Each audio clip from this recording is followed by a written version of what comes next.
ఈరోజు కార్యక్రమంకి ఎవరెవరైతే video on చేసుకోగలరో దయచేసి వీడియో ఆన్ చేసుకోండి. హరే కృష్ణ ప్రభుజీ. హరే కృష్ణ. సో ఈరోజు మనం శ్రీమద్ భగవద్గీతలోని 10వ అధ్యాయం విభూతి యోగం గురించి హరే కృష్ణ, విభూతి యోగం గురించి చర్చించుకోబోతున్నాము. ఓకే. ఆ, నిన్న మనము 9వ అధ్యాయము ఆ, రాజవిద్య రాజగుహ యోగం గురించి చర్చించుకున్నాము. సో నిన్నటి అధ్యాయానికి కొనసాగింపుగా భగవంతుడు నిన్నటి అధ్యాయాన్ని ముగిస్తూ ఆ, ఒక చక్కటి విషయాన్ని చెప్తారు. ఎంతమందికి గుర్తుంది?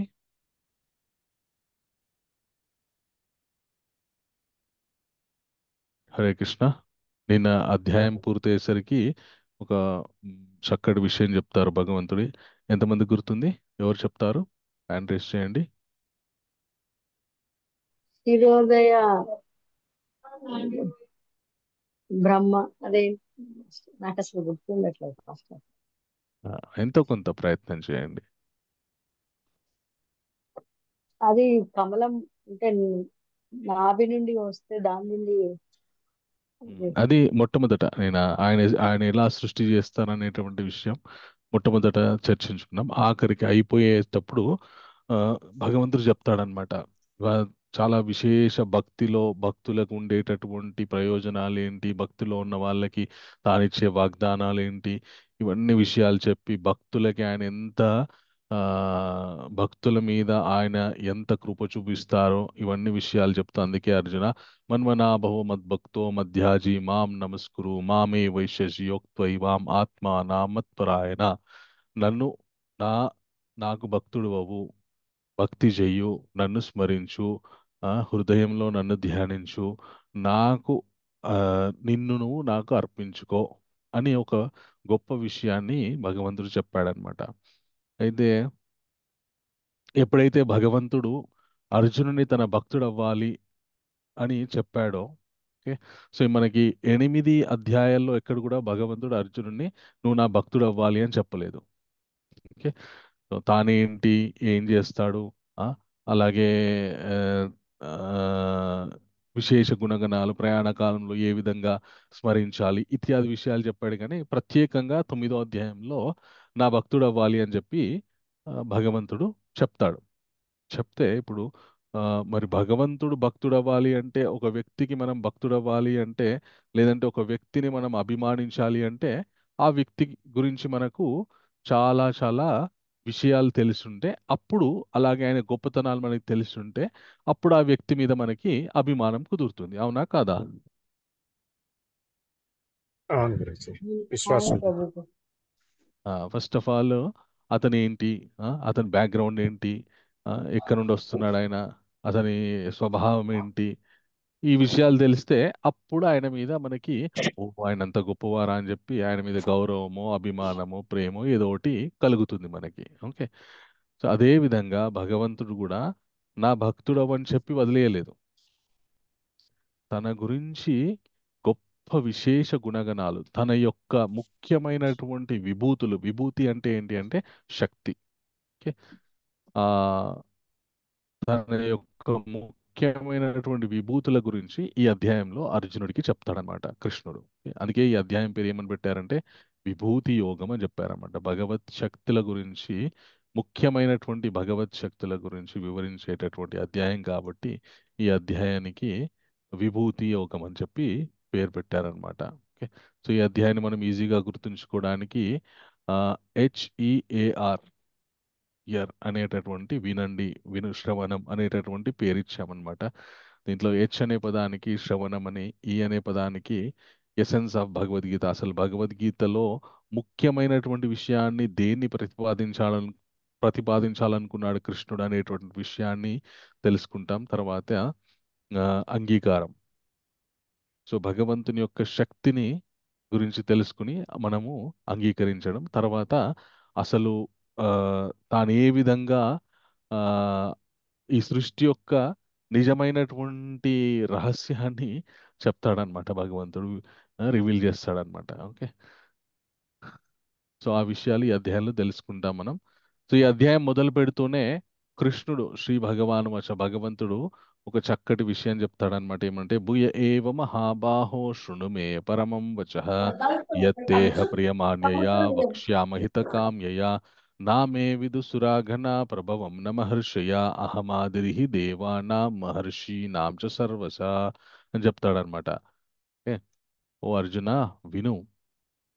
ఓ బాహుల ఉన్నటువంటి అర్జున, వినుబుయ ఏవ మహాబాహు శృణు మే పరమం వచః. నీకు కొన్ని గొప్ప విషయాలు చెప్తా. ఆ ఆ, నువ్వు నాకు చాలా చాలా ఇష్టం కాబట్టి నేను నీకు చెప్తున్నాను ఈ విషయాలు. ఓకే. శృణుమే పరం వచ హితకామ్యయ అని చెప్తాడు. నీ యొక్క మంచి గురించి, నీ యొక్క బాగు గురించి నేను ఈ విషయాలు చెప్తున్నాను అని చెప్పి మొట్టమొదట భగవంతుడు ఏం చెప్తారంటే, నా మే విదు సురాగన ప్రభవం న మహర్షయ అహమాదిరిహి దేవానాం మహర్షీనాం చ సర్వస. అసలు నేనే దేవాది దేవుణ్ణని, భగవానుణ్ణి అని, సమస్తాన్ని నడిపిస్తుంది నేనే అనేటటువంటి విషయాన్ని చా అనేటటువంటి విషయం చాలా మందికి తెలియదు. దేవతలకి దేవతలకి ఎంతో తపస్సు చేసినటువంటి ఋషులకు కూడా నేనే దేవాది దేవుడిని అనేటటువంటి రహస్యం తెలియదు. సో ఆ, ఎవరికైతే ఆ రహస్యం తెలుస్తుందో, నేనే దేవాది దేవుణ్ణి అనేటటువంటి విషయము, ఆ, వాళ్ళు ఉద్ధరింపబడుతున్నారు. ఇది వాస్తవంగా కూడా ఆ, మనం ఒకసారి శ్రీమద్ భాగవతంలో కనుక చూసుకుంటే, శ్రీమద్ భాగవతంలో ఈ సృష్టిని సృష్టించినటువంటి బ్రహ్మ కూడా ఒకసారి భగవంతుని గుర్తుపట్టలేక, భగవంతుని అర్థం చేసుకోలేక భగవంతునే పరీక్షిస్తాడు. అదేవిధంగా ఇంద్రుడు కూడా భగవంతుని యొక్క శక్తులను తక్కువ అంచనా వేసి, ఆ మ- భగవంతుడు ఉన్న చోట భగవద్ భక్తులని ఇబ్బంది పెడతాడనమాట. ఒకసారి ఆ, కృష్ణుడు వృందావనంలో ఆ, తన మిత్రులతోటి, గోపాలకులతోటి ఆడుకుంటూ ఉంటే బ్రహ్మ ఏం చేస్తారంటే, ఈ పిల్లవాడేంటి దేవాది దేవుడేంటి, భగవంతుడు అంటే ఇట్లుంటాడు ఎవరన్నా, ఆ, ఈ చిన్న చిన్న పిల్లలు ఆడుకునే ఆటలు ఆడుకుంటున్నాడు, అట్లాగే వాళ్ళ ఆ, ఏం తెలియనటువంటి అమాయకులైనటువంటి బాలుల యొక్క ఎంగిల్ తింటున్నాడు, ఈయన భగవంతుడా, ఈయన ఎలా భగవంతుడు అవుతాడు అని చెప్పేసి బ్రహ్మ ఆ, నమ్మలేదు భగవత్ తత్వాన్ని. నమ్మక భగవంతుని పరీక్షిద్దామని తనతో పాటు, కృష్ణుడితో పాటు ఉన్నటువంటి మిత్రులందరినీ ఆయన మాయం చేస్తాడనమాట. మాయం చేసి తన లోకంలో ఒక దగ్గర పెట్టేసుకుంటాడనమాట. పెట్టుకున్న తర్వాత అప్పుడు కృష్ణుడు ఏం చేస్తాడంటే, తనకి తెలిసిపోతుంది తాను ఆ, భూత వర్తమాన భవిష్యత్ కాలాలు, ఈ ఇత పూర్వం ఏం జరిగింది, ఇప్పుడు ఏం జరుగుతుంది, ఇక ముందు ఏం జరగబోతుంది, ఇవన్నీ విషయాలు కూడా కృష్ణుడికి తెలుస్తాయి. ఎందుకంటే ఆయన పరమాత్మ కాబట్టి, అందరిలో ఉన్నాడు కాబట్టి ఆయన. ఓకే. అయితే అప్పుడు కృష్ణ ఏం చేస్తారంటే, తన శరీరంలో నుండే తన మిత్రులు ఎవరెవరైతే అదృశ్యమయ్యారో, బ్రహ్మ ఎవరెవరినైతే మాయం చేశారో వాళ్ళందరినీ సృష్టిస్తాడు. సృష్టించి ఇంకా వాళ్ళతోని యథావిధిగా దాచిపెట్టినటువంటి మిత్రులు కృష్ణుడితో ఏ విధంగా ఆడుకుంటారో, అప్పటి వరకు కృష్ణుడితో ఉండి వాళ్ళకి ఏమే విషయాలు జ్ఞాపకాలు ఉన్నాయో అవన్నీ కూడా అవన్నీ కూడా గుర్తుపెట్టుకొని వాళ్ళు ఆ, కృష్ణుడితో ఎప్పటిలాగే ఆడుకుంటూ ఉంటారన్నమాట. అంటే దీని ఏ, ఎలా అర్థం చేసుకోవాలంటే, మనం భగవంతుని నుండి మనం అందరం కూడా సృష్టించబడ్డాం. కానీ జీవులందరికీ కూడా ఇచ్ఛాశక్తి అనేటటువంటి ఒక శక్తినిస్తాడనమాట. కోరుకోవడం, మన ఇష్ట మన ఇష్టానుసారం భగవంతుని కోరుకోవడమా, లేదంటే ఇంకొక విషయాన్ని కోరుకోవడం అనేటటువంటిది, అది ఎప్పుడు కూడా ఆప్షన్ మన దగ్గరనే ఉంటుందన్నమాట, మనం భగవంతుని యొక్క అంశలం అయినప్పటికీ కూడా. అయితే వాళ్ళంతా కూడా కృష్ణుడితోటి ఆడుకుంటూ ఉంటారు, పాడుకుంటూ ఉంటారు. ప్రతిరోజు కూడా కృష్ణుడితో పాటు యథావిధిగా ఆ, ఆవులను తీసుకొని వస్తారు, మేపుతారు, మళ్ళీ ఇంటికి తీసుకెళ్తారు. ఇట్లాగా ఒక సంవత్సర కాలం గడుస్తుందన్నమాట. మానవ సంవత్సర కాలం బ్రహ్మకి ఒక క్షణం లాంటిది, లేదంటే ఆ, చాలా తక్కువ సమయం ఆయనకి.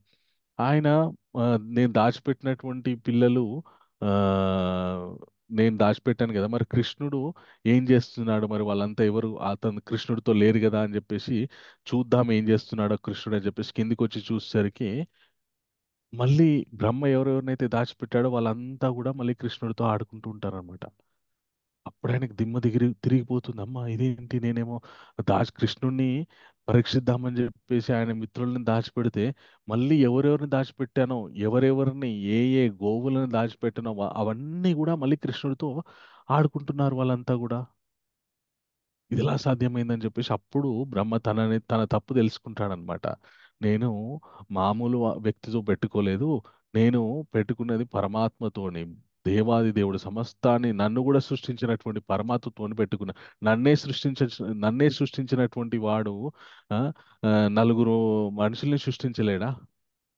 అందరు మనుషుల్ని సృష్టించిన నన్నే సృష్టించినటువంటి వాడు ఆ, నేను సృష్టించినటువంటి నలుగురు మనుషుల్ని ఆయన సృష్టించలేడా?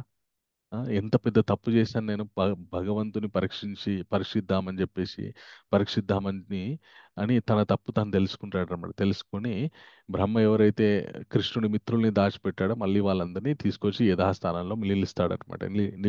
పెట్టి ఏ, పెట్టగానే ఇప్పుడు ఎవరెవరిలాగా కృష్ణుడు అవతారం ఎత్తాడో మళ్ళీ వాళ్ళంతా కూడా కృష్ణుల్లో ఐక్యమైపోతారు. ఐక్యమైపోగానే బ్రహ్మ కృష్ణుడి దగ్గరికి ఆ, వెళ్తాడనమాట, క్షమార్పణలు అడగడానికి, క్షమించండి, సారీ చెప్పడానికి. అప్పుడు బ్రహ్మ కృష్ణుడి దగ్గరికి వెళ్ళినప్పుడు అనేకమైంది బ్రహ్మలు హంసలెక్కి వస్తుంటారనమాట. ఈయనకు అర్థం కాదు, ఇదేంటి, ఎవరు వీళ్ళంతా నాలాగే ఉన్నారు, చతుర్భుజాలు ఉన్నాయి, నాలుగు ముఖాలు ఉన్నాయి, నాలాగే హంస మీద ఎక్కి కూర్చున్నారు వీళ్ళంతా, ఎవరు వీళ్ళు అని ఆశ్చర్యపోతుంటాడనమాట.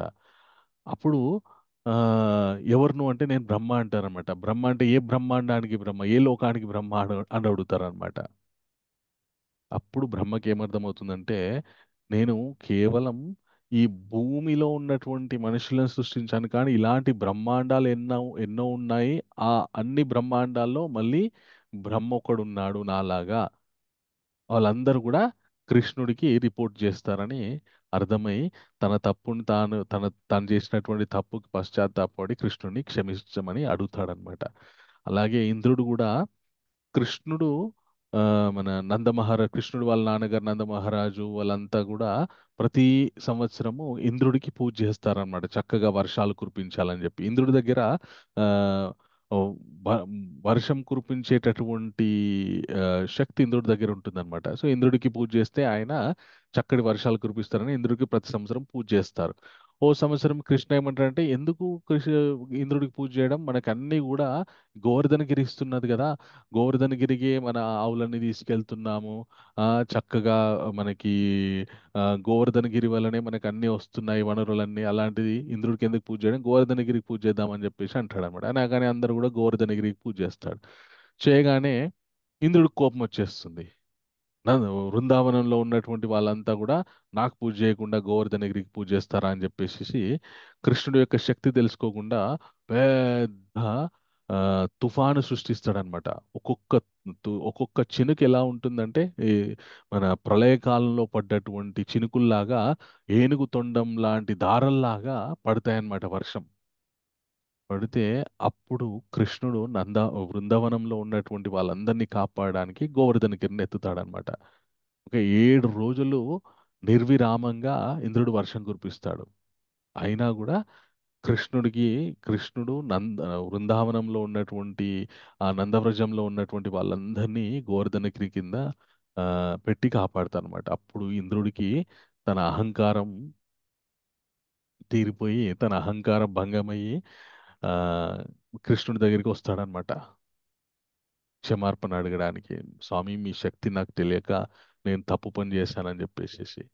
అప్పుడు అలాగా బ్రహ్మ ఇంద్రాది దేవతలకు కూడా కృష్ణుడి యొక్క తత్వం, ఆయనే దేవాది దేవుడు అనేటువంటి విషయము ఆ, తెలియదన్నమాట. అది కేవలం ఆయన భక్తులకి మాత్రమే తెలుస్తుంది. భక్తులకి మాత్రమే ఆయన ఈ యొక్క నిజతత్వం తెలుస్తుంది అన్నమాట. అందుకే భగవంతుడు మనకి 7వ అధ్యాయంలో ఏమని చెప్పారంటే, బహూనాం జన్మనాం అంత్యే జ్ఞానవాన్ మాం ప్రపద్యతే వాసుదేవ సర్వమితి సమహత్మా సుదుర్లభ. ఎన్నో జన్మల తర్వాత మాత్రమే ఆ నా దగ్గరికి చేరుకుంటారు, వాసుదేవుడే సర్వం అని చెప్పేసి తెలుసుకుంటారు, అలాంటి వాళ్ళు చాలా అరుదు అని చెప్పేసి. ఓకే. సో ఈ అధ్యాయాన్ని మొదలు పెట్టడమే తన గురించి తెలుసుకోవడం దుర్లభం, చాలా కష్టం అని కృష్ణుడు చెప్పాడనమాట. ఎందుకంటే దీంట్లో చెప్పబోయే విషయాలు ఏవైతే ఉన్నాయో ఆ మనమందరం ఇంతకాలం కూడా ఆ విషయాలన్నీ కూడా కృష్ణునికి అభిన్నమైనటువంటి వేరుగా అని చెప్పేసి మనం అనుకున్నాం. కానీ ఈ అధ్యాయం మనకి క్లారిటీ ఇస్తుందన్నమాట. మనం ఇంతకాలం ఆ, ఈ మన సనాతన ధర్మంలో ఉన్నటువంటి ముఖ్యమైనటువంటి శక్తులంతా ఎవరు అనేటటువంటి విషయం మనకి ఈ అధ్యాయం ద్వారా తెలుస్తుంది అనమాట. అందుకే కృష్ణ ఏం చెప్తారంటే, నేను దేవాదేవుడని తెలుసుకోవడం కష్టం, అలాగే నామే బుద్ధిర్మోహం సమ్మోహ ఆ, ఆ, అలాగే అర్జున సమస్తం బుద్ధి జ్ఞానము ఆ, ఇత్యాది విషయాలన్నీ కూడా నా నుండే వస్తాయి. బుద్ధిర్జ్ఞానం సమ్మోహ క్షమా సత్యం ధమా శమా సుఖం దుఃఖం భవ భావో భయం చ అభయమేవ చ అహింసా సమతా తుష్టి తపో దానం యశో అయశ భవంతి భవభూతానాం మత్త ఏవ పృథగ్విదాః. బుద్ధి జ్ఞానము మోహము ఆ, క్షమించే గుణము, సత్యమాడడము, ధైర్యము, సుఖము, దుఃఖము, అలాగే భయము అభయము, అహింస, ఆ, తృప్తి, తపస్సు, దానం చేసే గుణము, మనుషులకి యశస్సు గౌరవము, మళ్ళీ అగౌరవం అయశస్సు, ఇవన్నీ కూడా నా ద్వారానే వస్తాయి, నా నుండే వస్తాయని చెప్పి భగవంతుడు చెప్తున్నాడు అనమాట. సో మనకి జీవితంలో ఎప్పుడైనా కూడా ఆ కీర్తి ప్రతిష్టలకి భంగం కలగడమో, లేదంటే స- దుఃఖాలు రావడమో, కొద్ది కాలం సుఖాలు వచ్చి మళ్ళీ దుఃఖాలు రావడమో, లేదంటే ఆ, ఇంకేదైనా జరగడమో, ఇవన్నీ కూడా మన జీవితంలో సంభవిస్తున్నప్పుడు మనం ఏమని ఆ, గుర్తుపెట్టుకోవాలంటే, ఇవన్నీ కూడా ఆ దేవాది దేవుడైనటువంటి కృష్ణుడి దగ్గర నుండి మ్, మాకు నాకు సంప్రాప్తిస్తున్నాయి. సుఖం వచ్చినప్పుడు భగవంతుడా మీ దయ కృష్ణ, నీ దయ వల్ల సుఖపడుతున్నాను. దుఃఖం వచ్చినప్పుడు ఇప్పుడే చెప్పాడు కదా భగవంతుడు, దుఃఖం కూడా నా నుండి వస్తుందని చెప్పేసి. స్వామి, మీరిచ్చినటువంటి దుఃఖమే, సుఖము మీరే ఇస్తున్నారు, దుఃఖము మీరే ఇస్తున్నారు అని చెప్పేసి భావనతోటి ఉండాలన్నమాట. అయితే అదేంటండి, భగవంతుని మరి ఇంత పూజ చేసి ఇంత భక్తి చేసి నా మాలలు స్మరణ చేస్తే భగవంతుడు దుఃఖం ఎందుకు ఇవ్వాలి? నిన్ననే భగవంతుడు చెప్పాడు కదా, ఆయన్ని అనన్య చిత్తంతో ఆయన్ని గనక ధ్యానిస్తే జపిస్తే ఆ వాళ్ళ యోగక్షేమాలు ఆయనే స్వీకరిస్తాడని చెప్పేసి. అని ఎవరికైనా ప్రశ్న ఉందా? లేదు స్వామి.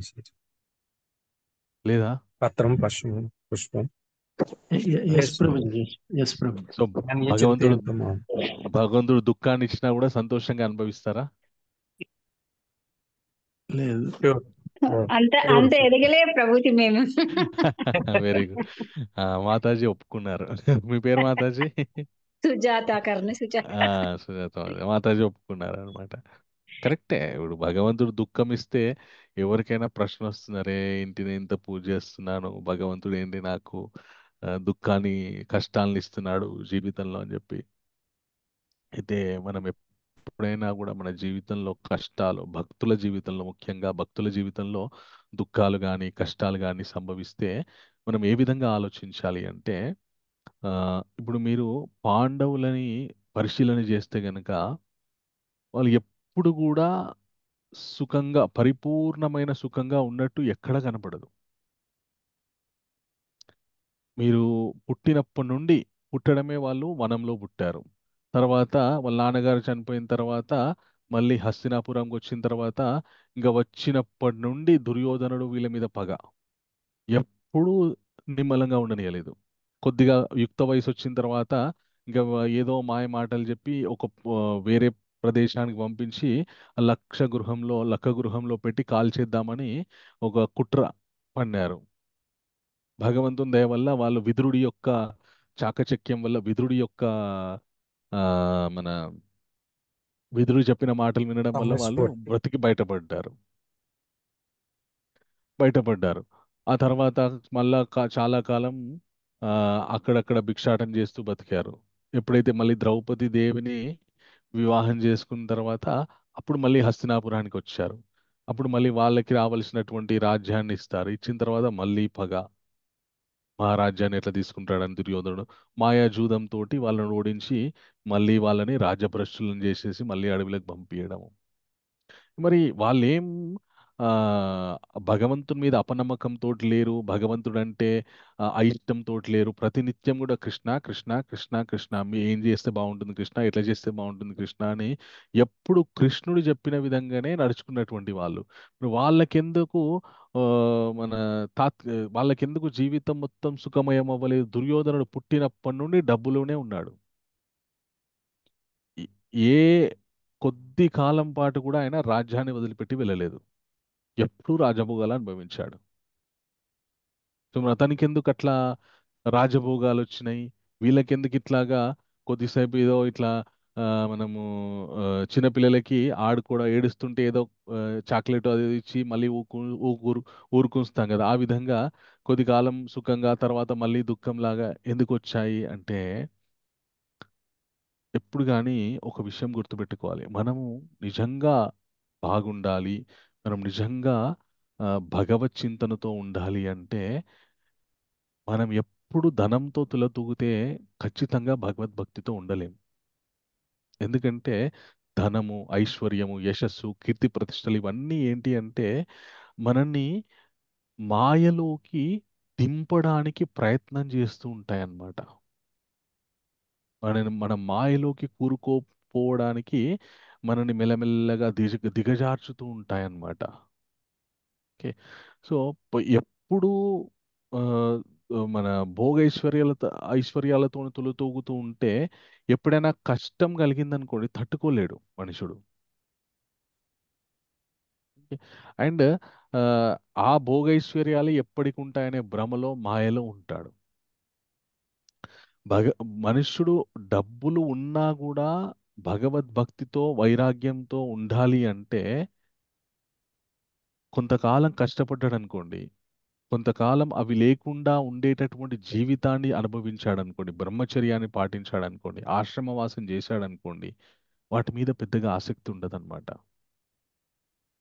ఎందుకంటే అవేం పెద్దగా సుఖాన్ని ఇవ్వవు. అవి లేనిపోని కష్టాలనే దుఃఖాలనే తెప్పిస్తాయి కానీ ఆ, ఏదో సుఖ స్పర్శలాగా ఉంటుంది కానీ కొద్దిసేపు ఇట్లా సుఖం ఇచ్చినట్టు ఇచ్చి మళ్ళీ ఆ, వాటి నుండి, ఎందుకంటే భగవంతుడే చెప్పాడు కదా, ఏహి సంస్పర్శ జాభోగ దుఃఖ యోని ఏవతే ఆది అంతవంత కౌంతేయానతే శ్రమతే బుధః అని. ఉం? ఆ, ఈ సృష్టిలో ఉన్నటువంటి సమస్త భోగాలు కూడా ఒకసారి మొదలవుతాయి, మళ్ళీ వాటికి మొదలు అంతం అనేటువంటిది ఉంటుంది. కాబట్టి వాటి బుద్ధున్నవాడు ఎవరు వాటి విషయంలో సుఖపడడు అని చెప్పి, వాటి ద్వారా సుఖపడడు, సుఖపడాలని అనుకోడు అని చెప్పేసి కృష్ణుడే చెప్పాడు. అదేవిధంగా జ్ఞాని అయినటువంటి వాడు, భక్తుడైనటువంటి వాడు కూడా ఆ విధమైనటువంటి విషయాన్ని, ఆ సత్యాన్ని తెలుసుకోవాలన్నమాట. ఓ దుర్మార్గుడికి ఎట్లా ఉంటుందంటే భగవంతుడు ఇస్తూ ఇస్తూ ఇస్తూ ఇస్తూ ఇస్తూ ఉంటాడు, ఒకటేసారి లాగేసుకుంటాడు. ఎందుకంటే ఇస్తూ ఇస్తున్నా కొద్దీ వాడు ఇంకా ఇదే శాశ్వతం అని చెప్పేసి నానా పాపాలు చేస్తాడనమాట, నానా అహంకారానికి వెళ్ళిపోతాడనమాట. వెళ్ళిపోగానే భగవంతుడు లాగేస్తాడు. అదే భక్తుడికి అది ఉన్నా లేకున్నా ఉన్ ఆ, సమదృష్టితో ఉండేటట్టు స్థితప్రజ్ఞతని ఇస్తాడనమాట భగవంతుడు. ఓకే. సో మనం మహాభారతంలో ఎప్పుడైతే కృష్ణుడు అవతారం పరిసమాప్తి చేశాడు అన్న విషయము తెలిసిందో పాండవులకి, ఉత్తర క్షణం next minute on the spot మొత్తం రాజ్యభోగాలన్నిటినీ వదిలేసేసి ఇంకా మనకి ఇక్కడ పని లేదు, అయిపోయింది, కృష్ణుడే లేడు, మనం ఎందుకు అని చెప్పేసి వెళ్ళిపోయారనమాట. అసలు ప్రపంచానికే చక్రవర్తి యుధిష్ఠిర మహారాజు ఒక్క క్షణంలో కాలుతోందనేసాడు మన ఆ చక్రవర్తిత్వాన్ని. భగవంతుడు లేని భగవంతుల్లో లేనటువంటి లోకంలో నేనెందుకు ఉండాలి అని చెప్పి. సో అది ఇవ్వడానికి, ఆ విధమైనటువంటి స్థితికి మనల్ని తీసుకెళ్ళడానికి భగవంతుడు భక్తుల జీవితంలో కష్టాలని, అవి కష్టాలు కాదవచ్చు, అవి యాక్చువల్గా అవి ఏంటి అంటే ప్రసాదాలు అనమాట. ప్రసాదే సర్వ దుఃఖానాం హానిర్ అస్యుపజాయతే ప్రసన్న చేతసో హ్యసు బుద్ధి పర్యవతిష్టతే. ఎవరి బుద్ధి అయితే భగవద్భక్తితోని అనుసంధానమై ఉంటుందో వాళ్ళకి సమస్త దుఃఖాలు కూడా భగవంతుని యొక్క ప్రసాదాల్లాగా కనిపిస్తాయి అన్నమాట. భక్తుడు ఏ విధంగా ఆలోచిస్తాడంటే, అవును, నేను ప్రతినిత్యం సుఖంగా ఉంటే భగవత్ చింతన నాకెందుకు ఉంటుంది మనసులో? ఎప్పుడు ఏదో ఒక సమస్య ఉంటేనే కదా నాకు భగవత్ చింతన ఉంటుంది. కుంతిదేవి ఈ విధంగానే ప్రార్థించింది, కృష్ణ, మేము ఎప్పుడు కష్టాలు పడ్డా మాతో పాటు మీరు ఉన్నారు.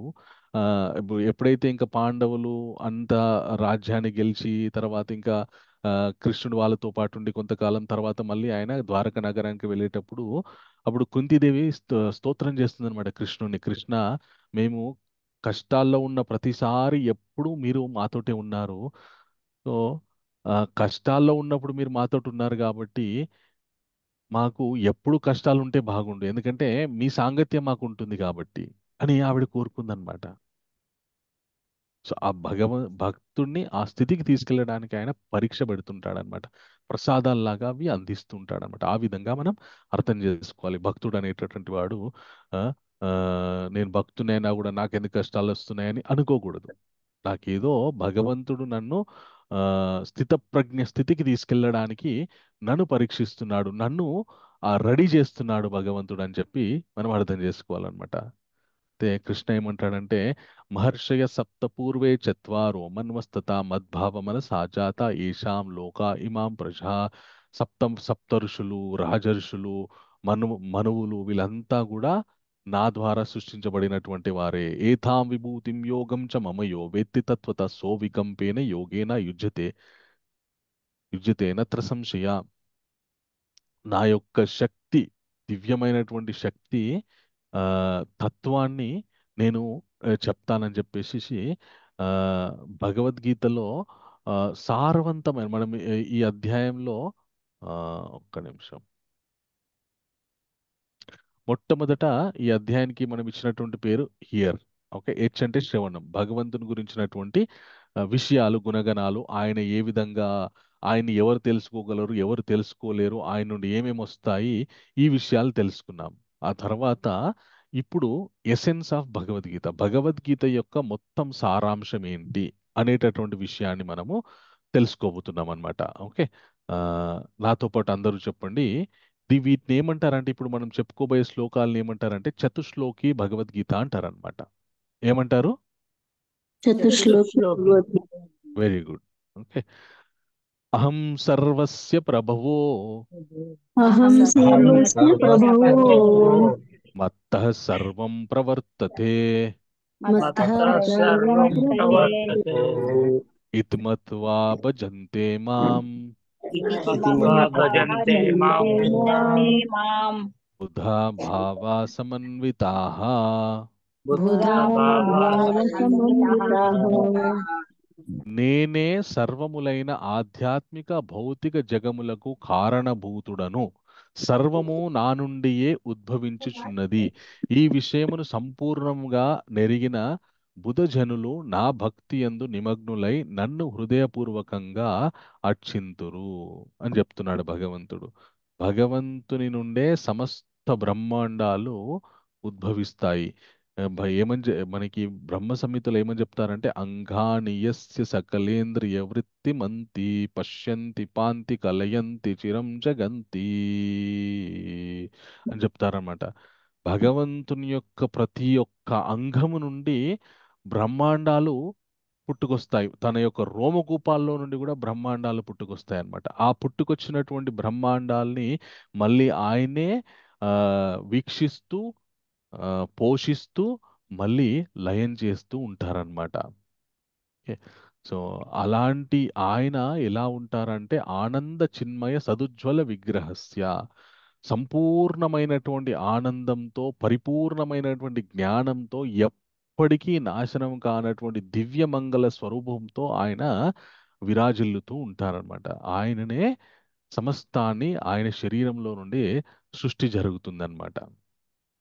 ఓకే, ఆ, తర్వాత కృష్ణ ఏం చెప్తారంటే, ఒక అద్భుతమైనటువంటి విషయాలు, ఎవరైతే ఈ విషయాన్ని అర్థం చేసుకుంటారో, ఓకే, సో ఎవరైతే ఆ, భగవంతుణ్ణి ఈ యొక్క సృష్టి ఇదంతా అని అర్థం చేసుకుంటారో, మచ్చిత్తా మద్గథా ప్రాణ బోధయంతః పరస్పరం కథయాంతశ్చ. నాతో పాటు చెప్పండి అందరూ, మచ్చిత్తా మద్గథా ప్రాణ మచ్చిత్తా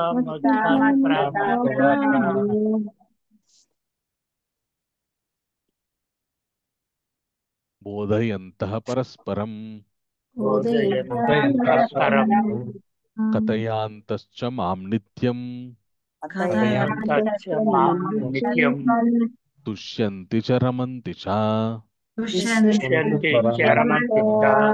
ఎవరైతే భగవంతుని గురించినటువంటి ఈ సత్యాల్ని తెలుసుకుంటారో వాళ్ళు ప్రతినిత్యం కూడా మచ్చిత్త మద్గతా ప్రాణ ఎప్పుడూ భగవంతుని హృదయంలో నిలుపుకొని ఆ, భగవంతుని గురించే జీవిస్తూ ఆ, బోధయంత పరస్పరం కథయాంతశ్చ మాం నిత్యం తుష్యంతి చ రమంతి చ. ఒకరికొకరు భగవంతుని గురించినటువంటి విశేష గుణగణాలని చెప్పుకుంటూ ఉంటారంట. చెప్పుకుంటూ భగవంతుని యొక్క కథలు భగవంతుని యొక్క లీలలు చెప్పుకుంటూ వాళ్ళు ఈ ప్రతినిత్యం కూడా సంతుష్టులై తృప్తిగా జీవిస్తారంట. ఎవరు? భగవంతుని భక్తులు ఓకే, భగవంతుని గురించి భగవంతుని గురించినటువంటి సత్యం తెలుసుకొని ఇంకా భగవంతుడే సర్వం సమస్తాన్ని సృష్టిస్తున్నాడు, భగవంతుని యొక్క భక్తిలో ఉంటే ఆ, బ్రహ్మానందాన్ని పొందుతామని గ్రహించినటువంటి వాళ్ళు, శుద్ధ భక్తులైనటువంటి వాళ్ళు ప్రతినిత్యం భగవంతుని గురించే ఆలోచిస్తూ భగవంతుని యొక్క కథలని శ్రవణం చేస్తూ పరస్పరం చెప్పుకుంటూ ఆ కథలలోనే ఆ లీలలోనే వాళ్ళు తృప్తి చెందుతారనమాట. సో మనకి భగవంతుడు 4వ అధ్యాయంలో చెప్తారనమాట, ఎవరైతే నా లీలలని ఎవరైతే స్మరిస్తూ ఉంటారో, జన్మ కర్మ చ మే దివ్యం ఏవం యో వేత్తి తత్వతః త్యక్త్వా దేహం పునర్జన్మ నైతి మామేతి సోర్జున. నేను నేను ఆవిర్భవించడము, నేను చేసేటటువంటి లీలను, ఈ దివ్యమైనటువంటి లీలను ఎవరు గ్రహిస్తారో, ఎవరు తెలుసుకుంటారో, ఎవరు స్మరిస్తారో త్యక్త్వా దేహం పునర్జన్మ నైతి మామేతి సోర్జున. ఎప్పుడైతే ఈ దేహాన్ని త్యజిస్తారో వాళ్ళకి మళ్ళీ ఇంకొక జన్మ అనేటువంటిది ఉండదు, నన్నే పొందుతారని చెప్పి భగవంతుడు 4వ అధ్యాయంలో చెప్పారనమాట. సో ఆ సత్యాన్ని ఎవరైతే తెలుసుకుంటారో వాళ్ళు ప్రతినిత్యం భగవంతుని యొక్క కథ శ్రవణం చేస్తుంటారన్నమాట. భగవంతుని యొక్క లీలలు కథ ఎంత గొప్పది అంటే ఒకసారంట ఓ సత్సంగం జరుగుతుందంట. సత్సంగం జరుగుతుంటే ఆ, అందరూ కూర్చొని భగవంతుని యొక్క లీలలు వింటున్నారంట. అద్భుతమైనటువంటి లీలలు, భగవంతుని యొక్క లీలలు శ్రీమద్ భాగవతంలో భగవంతుడు చిన్నప్పుడు ఏమేం చేశాడు, ఏమి అల్లరి పనులు చేశాడు అనేటువంటి లీలలు, అలాగే భగవంతుడు రామచంద్రమూర్తిగా వచ్చినప్పుడు ఎలాంటి గొప్ప ధర్మాన్ని ఎలా స్థాపించాడు అనేటువంటి గొప్ప గొప్ప లీలలు ఆ, చెప్పుకుంటున్నారు. ప్రవచనం జరుగుతుంది, అందరూ వింటున్నారు. అయితే సాక్షాత్ భగవంతుడే వచ్చాడంట ఆ ప్రవచనంకి. వచ్చి కూర్చొని ఆ మన అక్కడ ఎవరైతే ఓ భక్తుడు చాలా చక్కగా ఏకాగ్రతతో వింటున్నాడంట. వింటుంటే అతని ఇట్లా తట్టి ఏంటండి ఏం జరుగుతుంది ఇక్కడ, ఏ ఉండయా ఉండు, ఏం మాట్లాడేయకు, డిస్టర్బ్ చేయగానే అంటున్నాడట. లేదు లేదు ఏం జరుగుతుందని ఏమిటంటే భగవంతుని లీలలయ్యా అంటే, నేనే భగవంతుని అయ్యా అని చెప్పాడంట. చెప్తే సరే నువ్వు భగవంతుని అయితే నీ లీలే చెప్తున్నారు విను అని చెప్పేసి నన్ను డిస్టర్బ్ చేయకని చెప్పేసి అన్నాడంట. అంటే సాక్షాత్ భగవంతుడే వచ్చినా కూడా భగవంతుని కంటే తన లీలలు వింటూ తనని ఆ మనస్సులో ధ్యానిస్తూ స్మరిస్తూ ఉండడాన్ని ఆ ఆ విషయాన్ని భక్తులు ఆస్వాదిస్తారనమాట.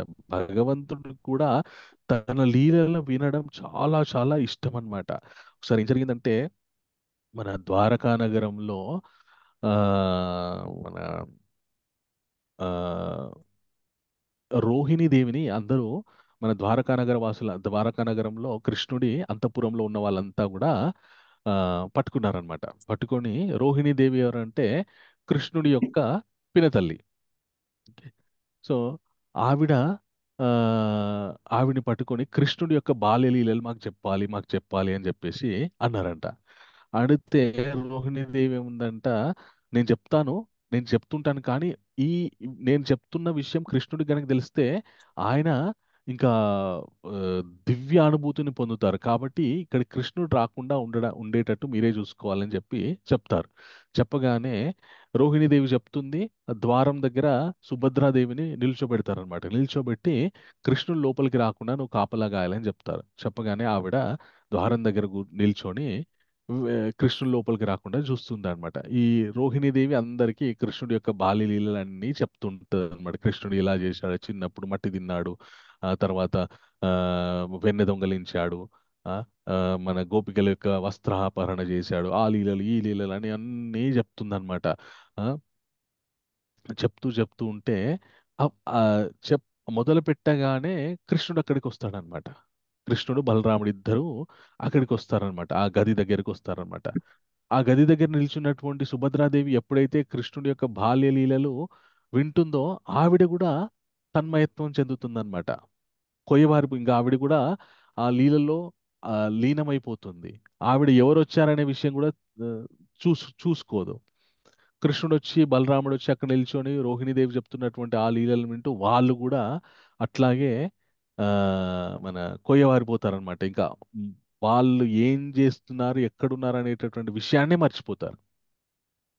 ఒక కట్టెలాగా ఒక కర్రలాగా ఒక కర్రని మనం ఇక్కడ పాతి పెట్టమనుకోండి, అట్లే స్ట్రైట్ గా నిల్చుంటుంది. ఉలుకు పలుకు ఏం లేకుండా. అదే విధంగా ఆ భగవంతుడు కూడా అట్లా ఒక కర్రలాగా అట్లా నిల్చుండిపోయాడు అనమాట. ఈ విషయాన్ని నారదుడు చూశాడనమాట. చూసి ఆ కృష్ణ కృష్ణ ఏం చేస్తున్నారు మీరు అని అనగానే అప్పుడు కృష్ణుడు నారదుని డిస్టర్బ్ చేయకంటే నేను చెప్తా అంటాడనమాట. సుమా రోహిణీదేవికి చెప్తాను, నేను చెప్తానంటే లేదు లేదు డిస్టర్బ్ చేయకంటే మరి నాకు వరం ఇస్తే నేను డిస్టర్బ్ చేయను మిమ్మల్ని అంటాడనమాట. అనగానే ఏంటి వరం, ఏం కావాలి నీకు వరం అంటే మీరిప్పుడు ఎలాగైతే బలరామ కృష్ణ సుభద్ర సమేతంగా ముగ్గురు దర్శనమిస్తున్నారో ఆ, అదే విధంగా కలియుగంలో మీరు మాకు దర్శనమివ్వాలి అని చెప్పి కోరుకుంటాడనమాట. ఓకే. ఈ విధంగా మీరు ఎలాగైతే ఒక స్థాణువులాగా ఇంకా ఒక కర్రలాగా ఆ, నిల్చుండిపోయి ఎలాగైతే పెట్టినారో ఆ విధమైనటువంటి విగ్రహ దర్శనం మాకు కావాలి కలియుగంలో అనగానే సరే తథాస్తు అని అంటాడనమాట. ఆ విధమైనటువంటి విగ్రహాలే మనకి జగన్నాథ పూరి బలదేవ జగన్ సుభద్ర ఆ, మాయ పూరి అన్నమాట. పూరి జగన్నాథ్లో అలాగ కృష్ణుడు తన బాల్యలీలను వింటూ తనని తాను మైమరిచిపోయి ఒక స్థాణువులాగా ఒక కట్టెలాగా బిగుసుకుపోయినటువంటి స్వరూపమే జగన్నాథ బలదేవ సుభద్ర స్వరూపాలన్నమాట. అందుకే ఆ జగన్నాథుని దారుతోని తయారు చేస్తారనమాట. ఓకే. సో తన లీలలు తనకే ఎంతో ముచ్చటేస్తాయి, తననే ఎంతో ఆహ్లాదపరుస్తాయి అని చెప్పడానికి భగవంతుడు ఆ విధంగా ఆ, దర్శనమిస్తారు మనకి జగన్నాథపురిలో. ఎక్కడ కూడా అన్నా చెల్లెలతో కూడుకున్నటువంటి విగ్రహాలు మనము ఆ, కేవలం జగన్నాథ్పురిలో మళ్ళీ ఇంకొక ప్లేస్ లో కూడా ఉంటాయన్నమాట. ఆ, యముడు యముడు అలాగే యమున ఇద్దరు కలిసి కూడా ఒక చోట ఉంటారన్నమాట. కానీ భగవంతుడు ఇద్దరు అన్నదమ్ములు చెల్లె కలిసి ఉన్నటువంటి గొప్ప క్షేత్రము జగన్నాథపురి. ఓకే. సో అలాగా భగవంతుని కథలులో ఉన్నటువంటి ఆ మహిమలని ఆస్వాదిస్తూ తమ భగవంతుని యొక్క శుద్ధ భక్తులు ప్రతినిత్యం తృప్తిని చెందుతూ ఉంటారన్నమాట. ఓకే. సో ఇదే అధ్యాయంలో అర్జునుడు కూడా చెప్తాడనమాట. శృణ్వతో నాస్తి మే మృతాం, శృణ్వతో నాస్తి మే మృతాం అంటాడనమాట అర్జునుడు. ఇదే అధ్యాయంలో ముందు ముందు చెప్తాడనమాట. ఏమనంటే అసలు మీ యొక్క గొప్పతనాలు వినడం ఎట్లాంటి అంటే ఆ, అమృతాన్ని ఆస్వాదిస్తున్నట్టు ఉంటుందన్నమాట. ఒక్కొక్కల చెవులకు గనక నాలికలు ఉంటే ఆ నాలికల మీద అమృతం వేస్తే ఎంత తీయగా ఉంటుందో, ఎంత మధురంగా ఉంటుందో మీ యొక్క లీలలు వింటున్న కొద్దీ ఆ అమృతాన్ని ఆస్వాదిస్తున్నట్టు ఉంటుంది కృష్ణ. మీ గురించినటువంటి విషయాలు చెప్పండి అని అంటాడనమాట భగవంతుడు. తర్వాత తేషాం ఏవానుకం పార్థ అహం జ్ఞానం అజ్ఞానజం తమః నాశ్యామ్యాత్మ భావోస్తో జ్ఞానదీపేన భాస్వత. ఎవరైతే ఆ విధంగా భగవంతుని యొక్క లీలలని వింటూ ఆ, తృప్తి చెందుతూ ఉంటారో వాళ్ళకి అర్జున నేను జ్ఞాన దీపాన్ని వెలిగిస్తాను వాళ్ళ హృదయంలో. వాళ్ళలో ఉన్నటువంటి అజ్ఞానాన్ని తొలగించి వాళ్ళ లోపల నేను జ్ఞానాన్ని ఉద్భవింపజేస్తాను. ఎలాగైతే సూర్యుడు వెలిగినంత మాత్రం చేత చీకట్లన్నీ కూడా తొలగిపోతాయో ఆ విధంగా భగవంతుని గురించినటువంటి గుణగణాలు వింటూ భగవద్ లీలల గురించి దానిలో చాలా తత్వం ఉంటుందండి భగవద్ లీలల్లో. ఆ ఇంకా మనం ఏదో భగవంతుడు కొంటె పనులు చేశాడు అనుకుంటారు కానీ భగవంతుడు వెన్నె దొంగ అని అనుకుంటుంటాడు కానీ దానిలో చాలా తత్వం ఉంటుంది. వెన్న రావాలంటే పాలు పితకాలి, పాలని మరిగించాలి, తోడేసిన తర్వాత చిలికితే అప్పుడు వెన్న వస్తుంది. ఓకే. అలాగే ఆ ఆ వెన్నని భగవంతుడు దొంగిలిస్తాడు. సో భగవద్భక్తి కావాలంటే మొట్టమొదట మనము మనకున్నటువంటి మాలిన్యాల్ని తొలగించుకోవాలి. వాటిని జ్ఞానం అనే అగ్ని ద్వారా కాల్చేయాలి. కాల్చేసిన తర్వాత సత్సంగత్వం అనేటటువంటి తోడుని దాంట్లో వేయాలి. వేసిన తర్వాత అది ఆ, పెరుగవుతుంది. దాన్ని ప్రతినిత్యం భగవన్నామ స్మరణ అనేటటువంటి విషయంతోటి ఆ మన మనస్సుని చిలుకుతూ ఉండాలి. చిలుకుతూ ఉంటే మన మనస్సులో భగవంతుని మీద ఆ మధురమై భగవంతుని మీద ప్రేమ పుట్టుకొస్తుందన్నమాట. వెన్న రూపం పాలలో నుండి ఎలాగైతే చిలికితే పెరుగుని చిలికితే ఎలాగైతే వెన్న బయటకు వస్తుందో ఆ విధంగా మన మనస్సులో ఉన్నటువంటి ప్రేమ పొంగొస్తుంది అనమాట. అది భగవంతుడికి కావాలి. సో అలాగా భగవద్గీతలో చాలా తత్వం ఉంటుందన్నమాట. సో అదే కేవలం ఏదో ఆ తత్వం తెలిసి విన్నా తత్వం తెలియకుండా విన్నా విన్నంత మాత్రం చేత చాలా అద్భుతంగా ఆ కొద్దిసేపు భగవద్ ధ్యానంలో ఉంటాం కాబట్టి మనం తరించిపోతాం అన్నమాట. అందుకే భగవంతుడు కలియుగంలో ఇచ్చినటువంటి గొప్ప అదృష్టం ఏంటి కలియుగ వాసుల కంటే శ్రవణం. కేవలం భగవంతుని గురించి వినండి చాలు, సమస్త దుష్కర్మలన్నీ నాశనం అయిపోతాయి. నా స్వానుభవంతో చెప్తున్నా. ఎంతో దరిద్రంలో ఉన్న కొట్టుమిట్టాడుతున్నటువంటి పరిస్థితి నుండి ఆ విశేషమైనటువంటి ప్రజాదరణ పొందినటువంటి వ్యక్తులను నేను చూసిన కేవలం భగవద్భక్తిలో భగవంతుని గురించి వింటూ భగవంతుని గురించి స్మరిస్తూ భగవంతుని గురించి ప్రచారం చేస్తూ అంతే. ఒక ఎంతో హై క్వాలిఫికేషన్ ఉన్నటువంటి వ్యక్తికి కూడా దక్కినటువంటి ఆ, గౌరవాలు ఆ, దక్కించుకున్నటువంటి గొప్ప భక్తులను అంటే భక్తులేం సమాజంలో గౌరవం దక్కాలని కాదు కానీ వాళ్ళ కర్తవ్యం భగవత్ ఆ, తుని గురించి ప్రచారం చేయడం. ఓకే. సో ఆ విధంగా భగవంతుని యొక్క లీలలు మనని ఉద్ధరిస్తాయన్నమాట. సో ఇది విన్న తర్వాత ఇప్పుడు భగవంతుడు కేవలం ఇంట్రడక్షన్ ఇచ్చారు అంతే. అసలు తానేంటి, తన గురించి తెలుసుకున్నటువంటి వారు ఆ, ఏ విధంగా మన తరిస్తారనేటువంటి విషయాన్ని ఆ చెప్పాడనమాట కృష్ణుడు. అప్పుడు అర్జునుడు ఒక ప్రశ్న అడుగుతాడనమాట. ఏమన్నాడంటే ఆ, ఇంకా ఎప్పుడైతే భగవంతుడు అర్జునుడికి చెప్తాడో తన గురించి అప్పుడు అర్జునుడికి ఆయన గురించి అర్థమైపోతుంది. అర్థమైపోయి ఆ అర్జునుడు ఏమంటాడంటే పరం బ్రహ్మ పరంధామ పవిత్రం పరమం భావం పురుషం శాశ్వతం దివ్యం అధిదేవం అజం విభుం అహస్త్వామృషి సర్వే దేవర్షిరనారదస్తథా అసితో దేవలో వ్యాస స్వయం శివబ్రవిష్మే అంటాడనమాట. సో స్వామి మీరే పరబ్రహ్మ, మీరే మిమ్మల్ని చేరుకోవాల్సినటువంటి గమ్యం మీరే. ఆ, ఆ, అసలు మీరు పరబ్రహ్మ, మీరు పరంధామం అనేటటువంటి విషయాల్ని నేనే కాదు, గొప్ప గొప్ప మహర్షులు దేవర్షి నారద అసితుడు ఆ, దేవల మహర్షి వ్యాస మహర్షి వీళ్ళందరూ కూడా మీరే పరబ్రహ్మ అని చెప్పేసి కన్ఫర్మ్ చేశారు. ఓకే. సమస్తం మీరే ఉన్నారని చెప్పేసి కన్ఫర్మ్ చేశారు. కాబట్టి కృష్ణ మీ గురించి ఇంకా వినాలనుంది నాకు. వక్తుం అర్హస్య శేషేన దివ్య హ్యాత్మ విభూత్యయ యాభిర్విభూతిభిర్లోకాన్ ఇమాం స్వాం వ్యాప్యతిష్టసి. ఆ, విస్తారేణాత్మనా యోగం విభూతిం చ జనార్దన భూయకతయా తృప్తిరిహి శృణ్వతో నాస్తి విమృతం. మీ యొక్క విశేష గుణగణాల గురించి విస్తారంగా నాకు వివరించండి. మీ యొక్క విభూతులు వినాలనుంది జనార్దన. జనుల యొక్క ఆర్తిని అర్థం చేసుకొని వాళ్ళని ఉద్ధరించే ఓ జనార్దన. ఆ, భూయకథయా తృప్తిర్హి. మీ కథని విన్నంత మాత్రం చేత నాకు ఎంతో తృప్తి కలుగుతుంది. అది ఆ, ఆ, చెవులతో అమృతాన్ని ఆస్వాదిస్తున్నటువంటి తృప్తిని నాకు ఇస్తుంది. కాబట్టి మీ గురించి స- వర్ణన చేయండి, మీ గురించి ఇంకా చెప్పండి, మీ గుణగణాల గురించి అని చెప్పి అర్జునుడు అడుగుతాడనమాట. అప్పుడు అడగానే కృష్ణుడు ఆ గొప్ప విశేషాలు చెప్తాడనమాట, తన గురించినటువంటి విశేషాలు. అర్జున, నా గురించి నీకు ఆ, చక్కగా చెప్తానని చెప్పి ఆ, ఏమని చెప్తాడంటే కృష్ణ, హంతతే కథయిష్యామి దివ్య హ్యాత్మవిభూత్యయా ప్రాధాన్యత కురుశ్రేష్ట నాస్తి అంతో విస్తారస్య మే. అసలు నా యొక్క విభూతులకి అంతమనేటటువంటి లేదు, అనేకమైనటువంటి విభూతులు ఉన్నాయి. వాటిలో కొన్ని ముఖ్యమైనటువంటివి నీకు చెప్తాను అర్జున అని చెప్పేసి అప్పుడు చెప్తాడనమాట కృష్ణుడు. ఓకే. ఆ, అప్పుడు కృష్ణ మొట్టమొదటిగా ఏం చెప్తారంటే అహమాత్మా గుడాకేశ సర్వభూతాశయ స్థిత అహమాదిశ్చ మధ్యం చ భూతానాం అంత్యేమచ. ఓ అర్జున, నేను సర్వభూతముల హృదయములలో కూర్చొని ఉన్నాను. నేను సర్వ ప్రాణుల ఆది మధ్యము మరియు అంత్యము.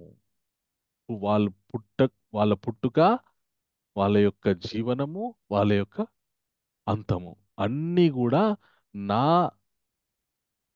అంటే నా వల్లనే జరుగుతున్నాయి, నా ప్రత్యక్షతనే జరుగుతున్నాయి అని చెప్పి భగవంతుడు చెప్తాడనమాట. సో ఇవి ఒక్కొక్కటి మనం అందరం చదవడానికి ప్రయత్నం చేద్దాము. ఆ, ఎవరెవరు చదువుతారో హ్యాండ్ రైస్ చేసి పెట్టండి.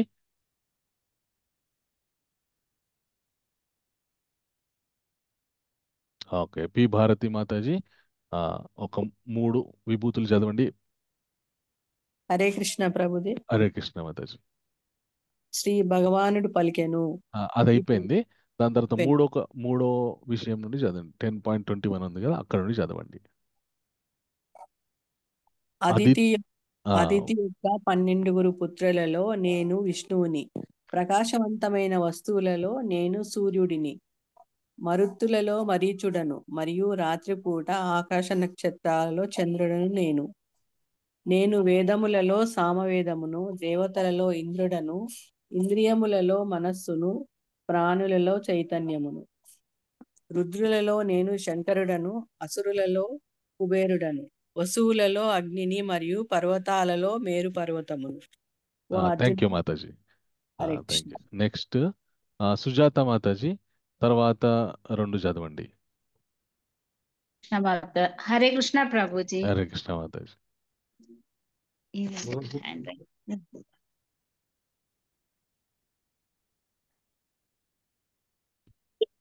హరే కృష్ణ చదువుతున్నారా హరే మాతాజీ? కృష్ణ ప్రభుజీ చదువుతున్నా.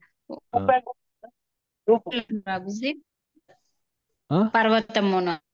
ఓ అర్జున, పురోహితులలో నేను బృహస్పతిని, సేవాపతులలో నేను కార్తికేయుడను, మరియు జలాశయులలో నేను సముద్రుణ్ణి తెలుసుకున్నాను. మహలో భృగు మహర్షిని నేను, మరియు సిద్ధములలో అలౌకికమైన ఓంకారమును, జపములో యజ్ఞం భగవాను మరలా మరలా జపించుటమే నేను జపించుటమే మేము ఆవరములలో నేను. కృష్ణ ఓకే. ఓకే, ఇంకా ఇంకా చాలా విభూతులు ఉన్నాయి. అయితే ఇక్కడ కృష్ణుడు అర్జునుడు అడిగాడు ఏమనంటే, మీ యొక్క గొప్ప విభూతులు వినాలని నాకు ఉంది, దయచేసి నాకు చెప్పండి మీ విభూతులు, మీ శక్తులు అని చెప్పేసి అర్జునుడు ప్రశ్నించాడు. ప్రశ్నిస్తే దానికి సమాధానంగా కృష్ణుడు తన యొక్క ముఖ్యమైనటువంటి విభూతులు, శక్తుల గురించి చెప్తున్నాడు. మొట్టమొదట ఆరంభం చేస్తూనే అసలు ఈ మనుషుల్లో ఉన్నటువంటి ఆత్మని నేనంటే మన మన శరీరంలో జీవాత్మ, మనతో పాటు పరమాత్మ కూడా ఉంటారనమాట. పరమాత్మ లేనిదే మనము ఉండలేము. సో ఆ పరమాత్మ కూడా వహిస్తూ ఉంటాడనమాట, మన లోపల ఉంటాడు, మన హృదయ స్థానంలో. ఉమ్, అలాగే సూర్యచంద్రులను నేను, అలాగే మరుత్తులను నేను, ఆ, చంద్రుడు నేను, వేదంలో సామవేదాన్ని నేను, ఆ, ఇవన్నీ విషయాలు చెప్తూ 11 మంది మన ఏకాదశ రుద్రులను ఉంటారనమాట. వీళ్ళు ఆ, రుద్రస్వరూపము, ప్రళయ కాలంలో ప్రళయం అనేటటువంటి విషయాన్ని వీళ్ళు ఈ రుద్రులు చేస్తారన్నమాట. వాళ్ళందరికీ హెడ్ ఎవరు అంటే శంకరుడు అనమాట. ఆ శంకరుణ్ణి నేనే అని చెప్తున్నాడు భగవంతుడు. అలాగే అగ్నిని మరియు పర్వతంలో మేరు పర్వతాన్ని నేను, ఆ, బృహస్పతిని నేను, కార్తికేయుడు కూడా కృష్ణుడి యొక్క ముఖ్యమైనటువంటి శక్తి, శంకరుడు కూడా కృష్ణుడి యొక్క ముఖ్యమైనటువంటి శక్తి, మరియు జలాశయాల్లో సముద్రుణ్ణని తెలుసుకొనుము. అలాగే మహర్షుల్లో భృగ మహర్షి, అలాగే శబ్దములో అలౌకికమైన ఓంకారమును, అలాగే యజ్ఞానాం జపయజ్ఞోస్మి. అన్ని యజ్ఞములలోకెల్లా ఉత్తమమైనటువంటి యజ్ఞము ఏది అంటే జపయజ్ఞం అనమాట. ఆ జపయజ్ఞము భగవంతుడై ఉన్నాడనమాట. మరలా మరలా జపించటమే నేను. జపయజ్ఞం అంటే ఏంటంటే మళ్ళీ మళ్ళీ భగవన్నామ స్మరణ చేయడం అనేటువంటిది ఏదైతే ఉందో దాన్ని జపయజ్ఞం అంటారనమాట. ఆ జపయజ్ఞమే తానై ఉన్నాడని చెప్తున్నాడు అనమాట. సో మనం ప్రతిరోజు ఎప్పుడైతే భగవంతుని జపం చేస్తామో అప్పుడు మనం ప్రతిరోజు భగవంతుని యొక్క సాంగత్యం తీసుకుంటున్నాం అన్నమాట. ఓకే. దాన్ని ఏ విధంగా మనం అర్థం చేసుకోవాలంటే జపం చేయడము భగవంతుని యొక్క సాంగత్యాన్ని మనం తీసుకుంటున్నాం ప్రతిరోజు కొద్దిసేపు జపం చేయడం ద్వారా. ఎందుకంటే జపం అంటే ఆయనే నామకారి బహుదా నిజ సర్వరూప. న్- భగవంతుని యొక్క నామానికి అలాగే ఆయనకి భేదము లేదు. ఎలాగైతే ఉదాహరణకి ఆ, మనకి కుమారి మాతాజీ హ్యాండ్ రేస్ చేశారు. కుమారి మాతాజీ అనగానే ఆ మాతాజీ ఆ ప్రభుజీ అని ఆవిడ హరే ఎలాగైతే కృష్ణ గురస్. పలుకుతారో, ఆ హరే కృష్ణ అని ఎలాగైతే పలుకుతారో, ఇప్పుడు మాతాజీ పేరు చెప్పగానే ఆవిడ పలికారు. అవునండి. అంతే కదా. అలాగే భగవంతుడు కూడా తన నామాన్ని ఉచ్చరించినంత మాత్రం చేత ఆయన కూడా పలుకుతారనమాట. సో అందుకే ఆయన మనకి ఎలాగైతే మన పేరుకి మనకి భేదం లేదో భగవంతుడు కూడా ఆయన నామానికి ఆయనకి భేదం లేదనమాట. సో ఆ నామం ప్రతిరోజు ఎప్పుడైతే మనం జపిస్తున్నామో భగవంతునికి మనం దగ్గరవుతున్నాం. ఎందుకంటే ఆయన మనకి సాంగత్యాన్ని ఇస్తున్నాడు నామంతోటి. ఎప్పుడైతే భగవంతుని యొక్క సాంగత్యాన్ని మనం ఆ, పొందుతామో ఆయనకి చాలా చాలా దగ్గరవుతాం. అలాగే స్థావరంలో హిమాలయం నేను అని చెప్పి భగవంతుడు చెప్తున్నాడు. తర్వాత ఆ, కుమారి మాతాజీ తర్వాత ఈ 3 శ్లోకాలు చదవండి. వృక్షములలో నేను రావి చెట్టును, దేవ దేవ ఋషుల్లో నారదుడును, గంధర్వులలో కపిల మునిని, గుర్రములలోను నేను గంధర్వులలో అమృత. చిత్రరథుడను, సిద్ధులలో నేను కపిలుడని. ఓకే, కపిలముని. ఇంకొక చూడలేదు. ఉమ్. గుర్రములలోను నేను అమృత సముద్రమును చిలకటము ద్వారా జన్మించిన ఉచ్ఛ్రావమును ఉచ్చైశ్రవమును భద్ర గజములలోను నేను ఐరావతమును మరియు మనుషులలోను రాజును. వెరీ గుడ్ మాతాజీ. ఆయుధములలో వజ్రాయుధమును మరియు ఆవులలో కామధేవును, సంతాన ఉత్పత్తికి కారణములలో కామధేవుడును, మన్మధుడు నేనే, సర్పములలో వాసుకి నేనే. చాలు మాతాజీ. హరే కృష్ణ. చాలు. స్వర్ణలత మాతాజీ. హరే ప్రభుజీ హరిబోల్ ప్రభుజీ. హరే కృష్ణ మాతాజీ. ఆ మిగతా 3 శ్లోకాలు చదవండి.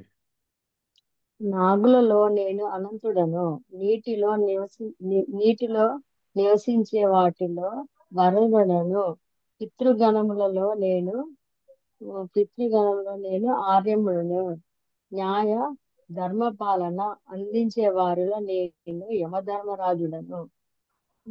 తర్వాత దైత్యులలో నేను ప్రహ్లాదుడను, అన్నింటినీ నియంత్రించే వాటిలో నేను కాలమును నేనే, మృగములలో సింహమును మరియు పక్షులలో గరుత్మంతుడను అని తెలుసుకొనుము.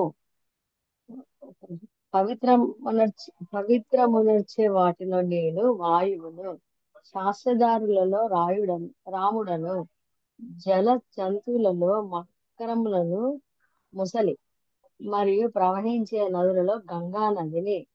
హరి బోల్ Hare Prabhuji. Krishna. Thank you very much. So ఇవన్నీ హరే కృష్ణ. తాను ముఖ్యమైనటువంటి శక్తులుగా ఏ ఏ స్వరూపాలతో ఉన్నాడో వాటన్నిటి గురించి చెప్తున్నాడు అనమాట భగవంతుడు. తర్వాత ఇంకా కొన్ని ఉన్నాయి తన యొక్క ముఖ్యమైనటువంటి శక్తులు. ఓకే. సో ఇవి ఏ, ఎవరు చదువుతారు? ఇందాక హ్యాండ్ రేస్ ఎవరు చేశారు? పరమేశ.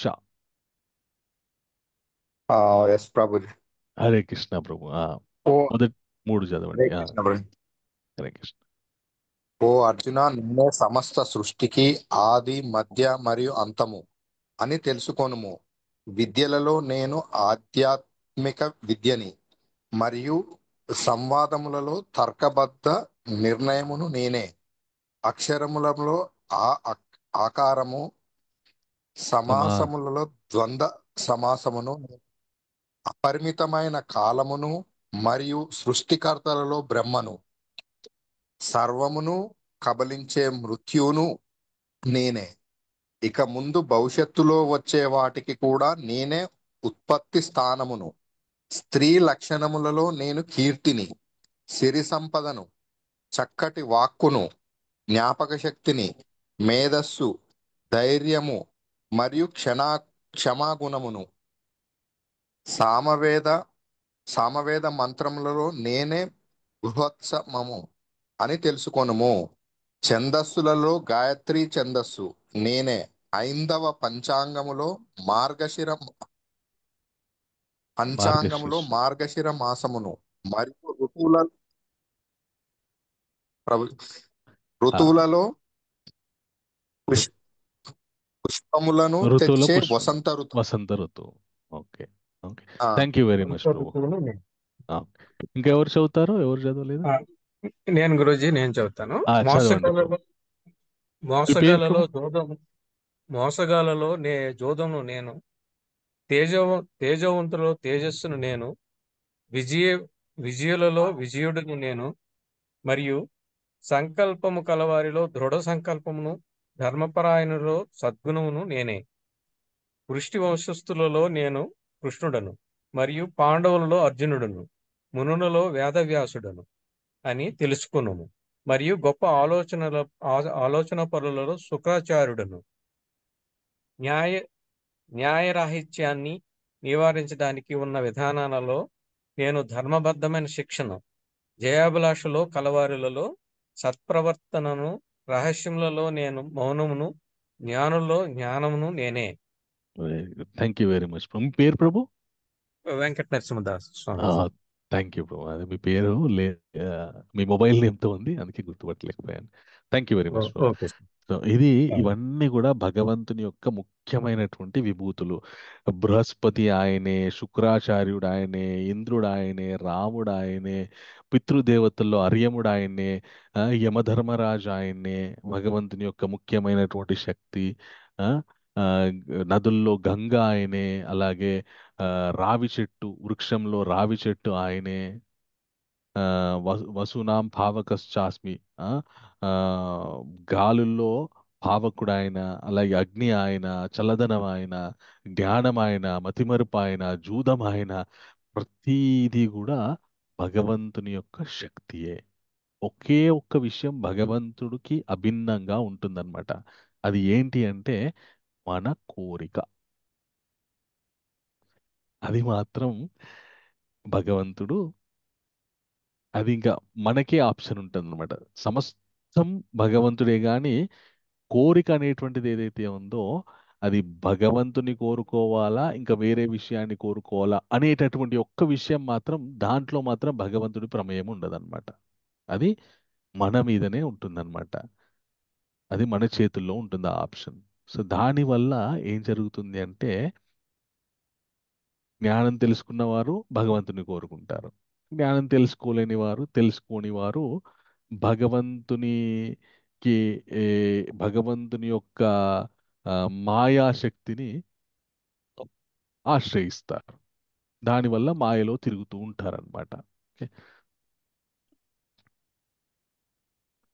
సో ఈ విధంగా భగవంతుడు మనందరికీ ముఖ్యమైనటువంటి స్వరూపాలతో ఆ, భాషిస్తూ ఉంటారన్నమాట.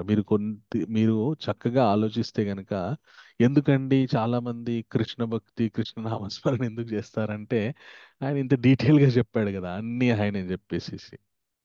సో ఇప్పుడు ఎలా ఉంటుంది అంటే, ఇప్పుడు ఒక చెట్టు మంచిగా ఉద్భవించాలి, మంచిగా పెరగాలి, కాయలు పళ్ళు రావాలి, పువ్వులు రావాలంటే మనం ఏం చేస్తాం?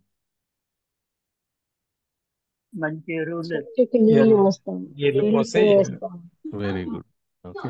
సో నీళ్లు కొమ్మల మీద, ఆకుల మీద పోస్తామా? ఎక్కడ పోస్తాం? వేరుకి మొదట్లో పోస్తాం. మొదల్లో కాండంతో పోస్తాం. వేళ్ళలో పోసి. Very good. ఓకే. సో మనకి భాగవతంలో ఏం చెప్తారంటే, యథాతరోర్మూలే నిషేచనేన తృప్యంతి తత్స్కంద భుజోపశాఖ ప్రాణాపహరణం చ యతేంద్రియాణం. ఎలాగైతే చెట్టు చక్కగా మొలకెత్తాలి, మంచిగా పచ్చగా ఉండాలంటే వేర్లకు నీళ్లు పోస్తే చెట్టు మొత్తం పచ్చగా ఉంటుంది. అదే విధంగా అలా వేర్లకు నీళ్లు పోయడం వల్ల తృప్యంతి తత్స్కంద భుజోపశాఖ. వేర్లకు నీళ్లు పోయడం వల్ల చెట్టు యొక్క కొమ్మలు, రెమ్మలు, ఆకులు, స్కంద భుజోపశాఖ ఇవన్నీ కూడా పచ్చగా ఉంటాయి, సమృద్ధిగా ఉంటాయి.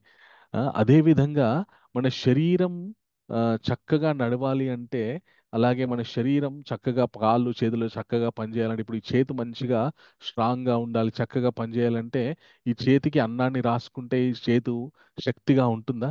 శక్తివంతంగా ఉంటుందా? ఈ చేతిలోకి శక్తి లేదు. రావాలంటే ఏం చేయాలి?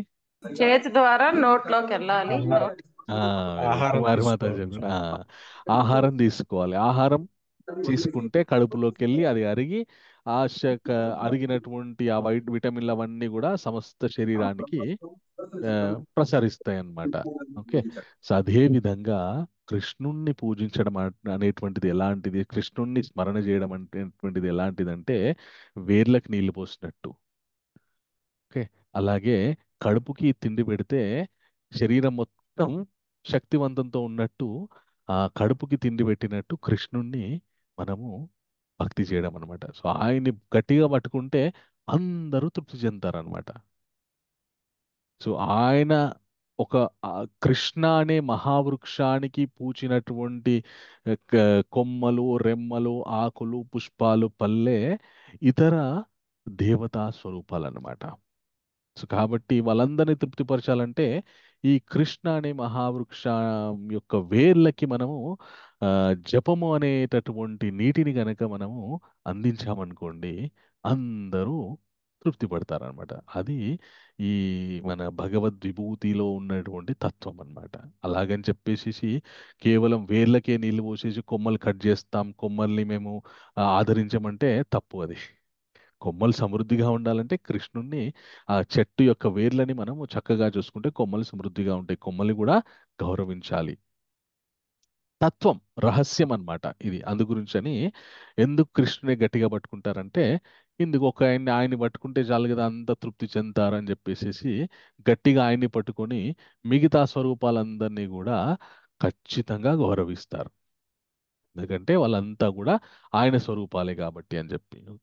సో అది మనం తెలుసుకోవాల్సినటువంటి విషయం. సో ఇంత చెప్తాడు కదా భగవంతుడు. ఇంత చెప్పిన తర్వాత కృష్ణ ఏం చెప్తాడంటే అథవా, నాతో పాటు అందరు చెప్పండి, అథవా బహునైతేన అథవా అథవా అథవా బహునైతేన బహునైతేన కిం కిం జ్ఞాతేన తవార్జున కిం కిం జ్ఞాతేన జ్ఞాతేన తవ తవార్జున అర్జున విష్టాభ్యాహం ఇదం కృత్స్నాం విభిష్టాభ్యాం నిదం కృష్ణం కృత్వా. ఓకే. ప్రభు అది ఏకా ఇంకొకసారి ఆ? మేకాంశేవతితో అట్లా ఏకాంశ ఇంకొకసారి చెప్పు. కృష్ణ కృత్స్న మేకాంశేవ కృత్స్న కృత్స్న అంటే కృష్ణ సమస్తం అన్నమాట. కృష్ణ అంటే కృష్ణుడు, కృత్స్న అంటే సమస్తం అన్నమాట. ఓకే. విష్టాభ్యాహం ఇదం కృత్స్నాం ఏకాంశేన ఏకాంశేన స్థితో జగత్. ఏకాంశేన స్థితో జగత్. కానీ ఓ అర్జున, ఈ సువిస్తారమైన జ్ఞానం యొక్క అవసరం ఏమున్నది? కేవలం ఒక అంశ మాత్రము చేతనే నేను ఈ సమస్త విశ్వమును వ్యాపించి పోషించుచుందును. ఇంత తెలుసుకోవడం ఎందుకయ్యా? ఇంత తెలుసుకోవాల్సిన అవసరం ఏముంది? ఒక విషయం తెలుసుకోను, ఈ సమస్త విశ్వం కూడా నా ఒకానొక అంశ.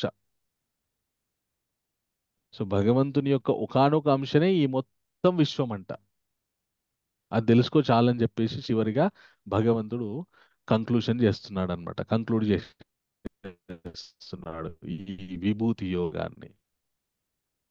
సో ఇప్పుడు చెప్పండి, సృష్టిలో కృష్ణుడు తప్ప ఇంకేదైనా ఉందా? ఏం లేదు సార్. భగవంతుడు తప్ప ఇంకేం లేదు. భగవంతుడు తప్ప ఇంకేం లేదు. మరి ఆ, ఆయన్ని చేరుకోవడం తప్ప ఇంకేమైనా గమ్యం ఉందా? ఏం లేదు సార్. ఓకే. సో అందుకే ఆయన ఒక్క అంశం ఇంత ఆ, విస్తృతంగా ఉంది. అంత విస్తృతంగా వ్యాపించి ఉన్నాడనమాట. మళ్ళీ ఆయన చేరుకోవడం ఆయన ఏం స్ట్రిక్ట్ గా డిమాండ్ ఏం చేయడు. తెలుసుకోండి అంతే, మీ ఇష్టం, మీకు ఎప్పుడు రావాలనిపిస్తే అప్పుడు రండి, మీకు ఎప్పుడు ఎమర్జెన్సీ లేదు లేదు ఆ, ఇది ఇది ఇమీడియట్ గా చేయాల్సిన పని అని ఎప్పుడు అనిపిస్తే అప్పుడు చేయండి. ఎప్పుడు నుంచి చేయడం మొదలు పెడితే అప్పటి నుండి మన యొక్క ఉద్ధరణ మొదలవుతుంది. ఎక్కడికి ఏదంటే మన చెప్పండి.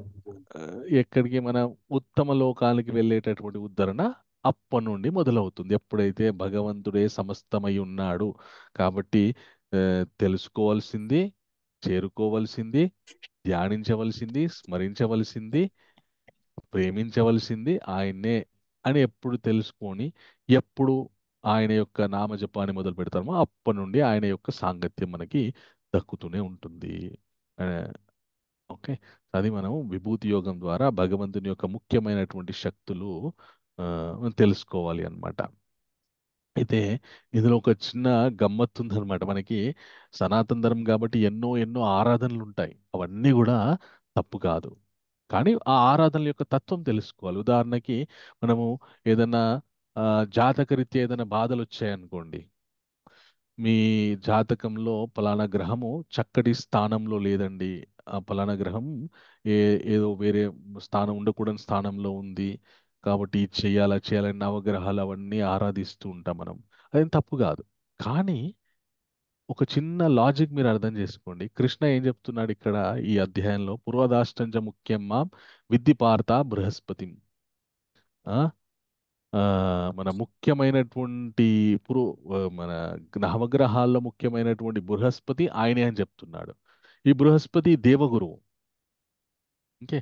తర్వాత ఆ, మన ఉషన కవి గొప్ప ఆలోచనాపరుల్లో శుక్రాచార్యుడు నేనే అని కూడా భగవంతుడు చెప్తున్నాడు ఈ అధ్యాయంలో. ఈ శుక్రగ్రహం, శుక్రాచార్య అంటే ఆయన శుక్రగ్రహం. ఆ శుక్రగ్రహం దైత్యులకు గురువు. నవగ్రహాలు ఎన్ని? 9 ఓకే. 9 తొమ్మిదిలో 9 గ్రాములు. తొమ్మిదిలో రాహు కేతు వెరీ గుడ్. 9 గ్రహాల్లో 5 గ్రహాలు మన ఆ, ఏ మన ఏ 6 రవి గ్రహాలు భూమి, దేవగ్రహాలు. శుక్రుడు, ఓకే. 6 గ్రహాలు దేవగ్రహాలు, రాహు 3 గ్రహాలేమో దైత్య గ్రహాలు, శుక్ర, రాహు, కేతు. ఉమ్, అవునా? అవును ఉమ్, సార్. రాహుకేతులు వీళ్ళు రాక్షసులే. దొంగతనంగా అమృతం రాహు తాగి ఆ, వాళ్ళు దేవతలు అయిపోదాం అనుకున్నారు, కానీ భగవంతుడు దాన్ని గ్రహించి వాళ్ళ శిరఛేదనం చేయడం వల్ల ఆ శిరస్సు ఇక్కడ వరకు అమృతం వెళ్ళింది కాబట్టి అది అట్లాగే అమరంగా ఉండిపోయింది అనమాట. ఇంకా వాళ్ళు గ్రహంగా ఆవిర్భవించారన్నమాట. కానీ వాళ్ళు నిజానికి వాళ్ళు రాక్షసులు. ఓకే. సో దేవతలందరికీ గురువు బృహస్పతి, రాక్షసులందరికీ గురువు శుక్రాచార్యుడు. ఇప్పుడు ఈ ఇద్దరు కూడా బృహస్పతి, శుక్రాచార్య వీళ్ళిద్దరు కూడా భగవంతుని యొక్క అంశలేనట. ఇప్పుడు గ్రహాలందరి యొక్క అనుగ్రహం మనకి దక్కాలంటే ఏం చేయాలి? స్వామివారి బృహస్పతి విష్ణు భగవానుడు శ్రీకృష్ణుడు పరమాత్మ కృష్ణుని భక్తి చేయాలి. కృష్ణుని సర్వవ్యాపకుడైనట్టు యొక్క మన కృష్ణ సో భగవానుడు. కృష్ణుడి యొక్క అనుగ్రహం ఉంటే సమస్త గ్రహానుగ్రహం మనకు ఉంటుంది. ఎందుకంటే భగవంతుడు మనకి గురు గ్రహం యొక్క అనుగ్రహం మనకు ఉందనుకో, నీ గురుబలం చాలా ఉందయ్యా, నువ్వు ఏది చేసినా కానీ సక్సెస్ అవుతుందని చెప్తుంటారు మనకి. నీకు శుక్రగ్రహం అనుగ్రహం ఉందయ్యా, నువ్వు ఏది అనుకుంటే అది అయిపోతుంది అని చెప్తుంటారు అనమాట. ఈ గ్రహాల్లో ముఖ్యమైనటువంటి గ్రహాలు అనమాట ఈ రెండు, బృహస్పతి, శుక్రాచార్యులు. వీళ్ళు గురుగ్రహాలు, గురు గురుత్వాన్ని స్వీకరిస్తారు వీళ్ళు. సో వీళ్ళ అనుగ్రహం ఉంటే ఏదైనా చేయొచ్చు అని చెప్తారనమాట జాతకంలో. సో ఆ మెయిన్ గ్రహాలు భగవంతుడు కృష్ణుడు యొక్క అంశాలు. సో భగవంతుని గట్టిగా పట్టుకున్నాం అనుకోండి, గ్రహాల యొక్క అనుగ్రహం కూడా, గ్రహాలు ఏ స్థితిలో ఉన్నా కూడా మనకి ఎంత ప్రతికూలమైనటువంటి ఆ, ఇబ్బందులు వచ్చే అవకాశం ఉన్నా కూడా వాటి యొక్క తీవ్రత తగ్గే అవకాశం ఉంది. ఎందుకు అంటే ఆ ఆ గ్రహాల యొక్క అనుగ్రహం ఉంది కాబట్టి. ఓకే. సో అలాగా ఆయనే పితృదేవ కాబట్టి ఆ, అలాగే పితృదేవతల్లో అర్యముడు, పితృదేవతలందరికీ కూడా బాస్ అర్యముడు. ఓకే. సో ఆ ఇప్పుడు కృష్ణుణ్ణి చక్కగా గట్టిగా పట్టుకొని ధ్యానించినంత, జపించినంత మాత్రం చేత ఆయన కూడా తృప్తి పొందుతున్నాడు. ఎందుకంటే ఆయన అంశ కాబట్టి, కృష్ణుడి యొక్క అంశ కాబట్టి. ఇలా అందు గురించి అని ఎందుకు కృష్ణుని గట్టిగా పట్టుకుంటారు, గట్టిగా కృష్ణామణి జపం చేయమని ఎందుకు చెప్తారంటే ఇందుకు. ఎందుకంటే ఆయన ఒక్కని పట్టుకుంటే వన్ పాయింట్ ఆఫ్ కాంటాక్ట్, జగద్గురు. అలాగని చెప్పి ఆయన ఒక్కని పట్టుకుంటే చాలు అని చెప్పేసి ఇతరులను వ్యతిరేకించమనో దూషించమనో కాదు. మళ్ళీ అట్లా ఆ తప్పు చేస్తే మళ్ళీ అదొక ఆ, మన తప్పైపోతుంది. మళ్ళీ మనం పడిపోయడానికి అదొక అవకాశం అయిపోతుంది అనమాట.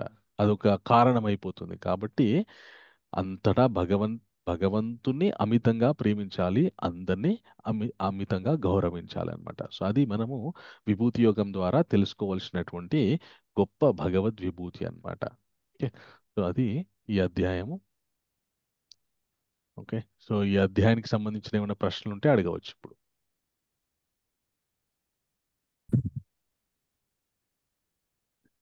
ఎవరికైనా ప్రశ్నలు ఉన్నాయి ఈ అధ్యాయానికి సంబంధించి? సో ఈ రోజు భగవంతుడు ఏం తన లేవు స్వామీజీ. Okay, very good. సో భగవంతుడు ఈ రోజు తన గురించి థియరీ చెప్పారు, రేపు ప్రాక్టికల్ చూపిస్తారనమాట. రేపటి అధ్యాయం ఏదైతే ఉందో విశ్వరూప సందర్శన యోగం, భగవంతుని యొక్క విశ్వరూప వీక్షణం జరుగుతుందన్నమాట భగవద్గీత 11వ అధ్యాయంలో. సో రేపు భగవంతుని యొక్క విశ్వరూపాన్ని మనం దర్శించుకోవడానికి మళ్ళీ సాయంకాలం 8 గంటలకి యథావిధిగా కలుసుకుందాం. విశ్వరూప సందర్శన యోగాన్ని చర్చించుకుందాం. ఓకే,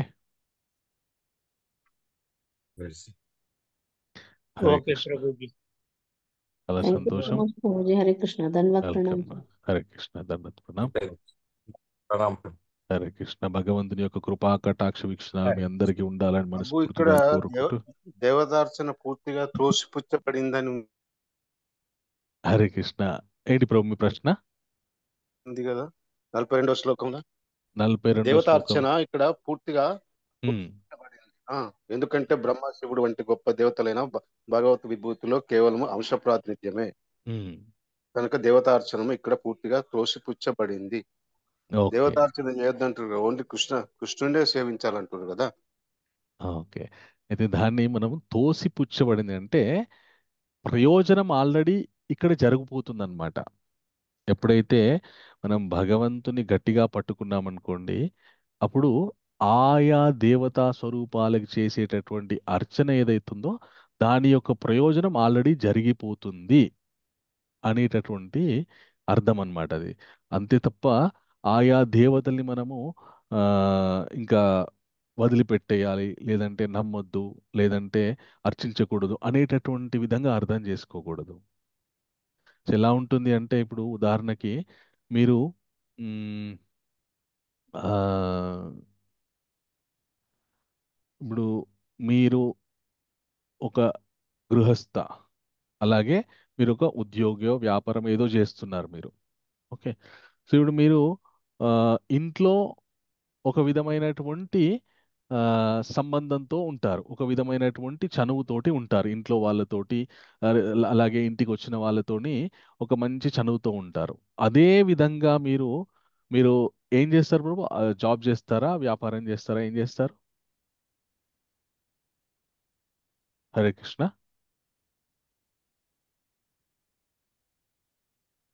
హరే కృష్ణ ప్రభుజీ. ధన్యవాద ప్రణామ్. హరే కృష్ణ దండ. హరే కృష్ణ. రాజారెడ్డి ప్రభు ప్రశ్న అడిగింది. అవును, ప్రభు అయితే మీరు ఏం చేస్తుంటారు? వ్యాపారం చేస్తుంటారా, ఉద్యోగం చేస్తూ ఉంటారా? ఉద్యోగం retired. Very good. Okay, so మీరు ఇంట్లో ఏ విధమైనటువంటి సత్సంబంధాలతో ఉంటారో ఆఫీస్లో ఆ విధంగా ఉండరు, అవునా కాదా? అవును, ఓకే, సో ఇంట్లో ఒక విధమైనటువంటి వేషధారంతో ఉంటారు, ఆఫీస్లో ఒక విధమైనటువంటి వేషధారంతో ఉంటారు, అవునా కాదా? అవును. ఓకే, సో ఇప్పుడు నేను ఆ, మిమ్మల్ని ఇంటి దగ్గర ఉన్న మీరే గొప్ప, ఆఫీస్లో ఉన్న మీరు గొప్ప కాదు అంటే దానికి ఏమైనా అర్థం ఉందా? లేదు. ఓకే, సో ఇప్పుడు మీ వల్ల నాకేమైనా ప్రయోజనం జరగాలి అనుకోండి. ఓకే, ఇప్పుడు నేను మిమ్మల్ని ఇంటికి వచ్చి కలవచ్చు, ఆఫీస్కి వచ్చి కలవచ్చు, కానీ నాకు ఇంటికి వచ్చి కలిసే అవకాశం ఉంది. ఇంటికి వచ్చి కలిసి నాకు ఈ పని కావాలయ్యా, ఆ, ప్రభుజీ రాజారెడ్డి ప్రభుజీ నాకు ఈ పని కావాలి, దయచేసి చేసి పెట్టండి మీరు, నాకు ఎవరు సహాయం చేయట్లేదని ఇంటికి వచ్చి చక్కగా మీతో కూర్చొని ఒక గంట సేపు మాట్లాడే అవకాశం నాకుంది. లేదా ఆఫీస్కి వచ్చి నేను మీకు నా పని ఏంటో అప్లికేషన్ పెట్టే అవకాశం నాకుంది. ఓకే. సో రెండిట్లో ఏది ఈ సులభమైనటువంటిది? దేనివల్ల నా నా పనికి ప్రయోజనం జరుగుతుంది? ఒక విధంగా చెప్పాలంటే రెండు విధాలుగా జరుగుతుంది, కానీ ఎక్కువ సమయం మీరు నాకు ఎక్కడ ఇవ్వగలుగుతున్నారు? ఇంటి వద్ద ఇంటి ఇంటి దగ్గర దగ్గర సో ఇంటి దగ్గర ఉన్నటువంటి చనువు మీరు ఆఫీస్లో ఇవ్వలేరు, ఎందుకంటే అది ప్రొఫెషనల్ ప్లేస్ కాబట్టి అక్కడ ఎక్కువ సమయం కేటాయించలేరు, కాబట్టి అక్కడ డ్యూటీ మైండెడ్ ఉంటారు మీరు. ఓకే. ఓకే, ఇంట్లో చాలా స్వతంత్రంగా స్వతంత్రంగా టైం రండి, కూర్చోండి, హాయిగా టీ కాఫీ తాగండి, హాయిగా టిఫిన్ చేయండి, మాట్లాడుకుందాం, ఏముందండి దానికి పెద్ద సమస్య ఏముంది, నేను చూసుకుంటా, మీరేం బాధపడకండి అని ఇంట్లో హాయిగా అభయం ఇస్తారు మీరు. ఓకే. అదే ఆఫీస్లో అయితే డ్యూటీ మైండెడ్ ఉంటారు. లేదండి, యాక్చువల్గా మీరు ఈ విధంగా ఈ పలానా అప్లికేషన్ పెట్టుకోవాలి, ఇలా చేయాలి, అలా చేయాలి, అలా చేయాలి అని చెప్తారనమాట. సో ఎక్కువసేపు ఆఫీస్లో టైం ఇవ్వలేరు. ఒకవేళ ఇస్తే మిగతా వాళ్ళంతా కూడా మిమ్మల్ని అదో విధంగా చూస్తారన్నమాట, ఈయనేంటి ఇట్లా తన సొంత ఇల్లులాగా ప్రవర్తిస్తున్నాడు అని చెప్పేసి. అవును. సో ఇక్కడ భగవద్భక్తి ఆధ్యాత్మిక జీవితంలో కూడా మనం ఏ విధంగా అర్థం చేసుకోవాలి అంటే కృష్ణుణ్ణి ఆరాధించడం అనేటువంటిది ఎలా అంటే అందుకే కృష్ణుడు ఆ, ఎప్పుడు కూడా తనను ఒక గొప్ప దైవంగా కాకుండా ఒక స్నేహితుడిలాగా, ఒక కొడుకులాగా, లేదంటే ఒక శ్రేయోభిలాషిలాగా తనని తాను పరిచయం చేసుకుంటాడనమాట. అవును. సో అప్పుడు మనకి ఏం జరుగుతుంది అంటే ఒక చనువు ఏర్పడుతుంది ఆయనతోటి. అవును. దానివల్ల మనం భయపడమన్నమాట ఎక్కువగా. సాధ్యమైనంత ఎక్కువ సమయం గడపడానికి ప్రయత్నం చేస్తాం అన్నమాట. ఓకే. ఓకే, సో ఇప్పుడు నేను ఆ, సో ఇక్కడ ఎక్కువ సమయం గడుపుతున్నాడు కాబట్టి ఈయననే గ్రేటు, అక్కడ ఆఫీస్లో ఆయన రాజారెడ్డి ప్రభు ఎక్కువ సమయం గడపట్లేదు కాబట్టి ఆయన గ్రేట్ కాదు, ఆయన తక్కువ అన్నాను అనుకోండి, దానికి ఏమైనా అర్థం ఉందా? లేదు. ఈ రెండు చోట్ల ఉండేది ఒక్క ఆయన్నే అయ్యా. కాకపోతే నువ్వు ప్రొఫెషనల్ ప్లేస్కి వెళ్ళావు కాబట్టి నీకు ఆయన తక్కువ సమయం ఇస్తున్నాడు, ఇక్కడ నువ్వు ఇంటికి వచ్చావు కాబట్టి ఎక్కువ సమయం ఇస్తున్నాడు, అంతే తేడా. అవునా ఓకే. కదా? అవును. సో ఇక్కడ ఆ వాక్యం ఎందుకు అలా రాశారు, దాని అర్థం మనం ఏ విధంగా అర్థం చేసుకోవాలి అంటే, సో కృష్ణుడు ఆయన భక్తులకి అంత సులభుడై అందుబాటులో ఉంటాడనమాట. ఓకే, సో మిగతా దేవతా స్వరూపాలతోని ఆయన చేసేటటువంటి కర్తవ్య నిర్వహణలో ఉంటాడు. సో కర్తవ్య నిర్వహణలో మీరు ఆయన దగ్గరికి వెళ్ళి ఆయనతోని సంబంధం పెంచుకోవడానికి ప్రయత్నం చేస్తే ఎక్కువ సమయం కేటాయించేటటువంటి అవకాశం ఉండకపోవచ్చు. మనకేం కావాలో డన్. మీకు చిన్న ఉదాహరణ చెప్తాను మీకు. ఇప్పుడు ఆ, మన కుంతిదేవి ఉంది. కుంతిదేవి ఆ మన దుర్వాసోమునిని దుర్వాసోమునికి చక్కగా సేవ చేయడం వల్ల ఆ, ఆయన ఒక గొప్ప వరం ఇచ్చాడు. ఏం వరం ఇచ్చాడంటే నువ్వు ఏ దేవతని స్మరిస్తే ఆ దేవత వచ్చి నీకు సంతానం కలిగిస్తారని చెప్పేసి వరం ఇస్తాడు. ఆవిడ టెస్ట్ చేస్తుంది అనమాట. ఏ ఓకే. సూర్యుని ఆరాధించి టెస్ట్ చేస్తుంది, పని చేస్తుందా లేదని చెప్పి. ఆయన వచ్చి ఈవిడకి సంతానాన్ని ప్రసాదించి వెళ్ళిపోతాడు అనమాట. సో ఇప్పుడు ఈవిడ కన్య, ఈవిడకి సంతానాన్ని ఇవ్వడం వల్ల ఆవిడ ఆ సంతానాన్ని పోషించుకోగలుగుతుందా పోషించుకోలేదా ఆయనకు అనవసరం. నువ్వు నన్ను స్మరించావు, వచ్చాను, ఇచ్చాను, వెళ్ళిపోతున్నాను, నాకు అనవసరం నువ్వు ఏ విధంగా ఆ, చూసుకుంటావో. అది duty minded. Okay. Okay, so అదే ఆ, కృష్ణుడి దగ్గర ఎలా ఉంటుంది అంటే ఎప్పుడు ఏది అవసరమో అదే ఇస్తాడనమాట. అందుకే ఆయన యోగక్షేమం వహామ్యహం అంటాడనమాట. ఏది లేదో దాన్ని నేను ఇస్తాను, ఏది ఉందో దాన్ని నేను కాపాడుతాను అని చెప్పేసి. అవును. ఒక దగ్గర డ్యూటీ మైండెడ్, ఒక దగ్గరనేమో ఆ, మన హార్ట్లీ మైండెడ్, హృదయపూర్వకంగా అవైలబుల్ ఉంటాడనమాట. ఓకే, సో అందు గురించనే సనాతన ధర్మంలో మనము, అందుకే నేను డిస్క్లైమర్ చెప్పాననమాట. ఏమని అంటే ఆ, కృష్ణుణ్ణి ఇంత గొప్పగా ఆరాధించండి, పూజించండి అనేటటువంటి విషయాన్ని మనము ఇతర స్వరూపాల్ని ద్వేషించండి, పక్కన పెట్టండి అనే విధంగా అర్థం చేసుకోవద్దు. ఎందుకంటే మన కృష్ణుడు భగవంతుడు మళ్ళీ 13వ అధ్యాయంలో ఏం చెప్తాడు తెలుసా? దేవ ద్విజ గురు ప్రజ్ఞా పూజానాం శౌచమార్జవం బ్రహ్మచర్యం అహింసాచ శరీరం తప ఉచ్యతే. శరీరంతో చేసేటటువంటి తపస్సు, దేవతల్ని ఆరాధించడము, పెద్దలని గౌరవించడము, బ్రహ్మచర్యాన్ని పాటించడం అనేటటువంటి విషయం. మరి అక్కడ ఎందుకు అలా చెప్పాడు? దేవతల్ని ఆరాధించడం అనేటువంటిది శరీరంతో చేసేటటువంటి తపస్సు అని ఎందుకు అక్కడ చెప్పాడంటే తత్వతః బా- లాజిక్ భౌతిక మన భౌతిక కోరికలు తీర్చుకోవడానికి దేవతల్ని ఆరాధిస్తాం. వెరీ గుడ్ ప్రభు. లాజిక్ అర్థం చేసుకోవాలన్నమాట. ఒకటి మన మనుష్య జీవితంలో భౌతిక కోరిక, ఆధ్యాత్మిక కోరిక రెండు ఉంటాయన్నమాట.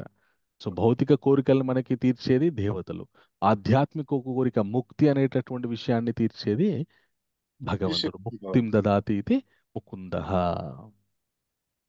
ఓకే, సో ఆ విధంగా మనం అర్థం చేసుకోవాలన్నమాట. ఓకే, ఓకే, చక్కటి ప్రశ్న అడిగారు రాజరెడ్డి ప్రభు. Thank you very much. Right, Hare Krishna. మీ సంశయం, డౌట్ క్లారిఫై అయిందా ప్రభు? Right. Thank you. Hare Krishna. Hare ఇంకెవరికైనా కృష్ణ. ప్రశ్నలు ఉన్నాయా? హరే కృష్ణ ప్రభుజీ. ఎస్ హరే మాతాజీ. కృష్ణ హరే కృష్ణ.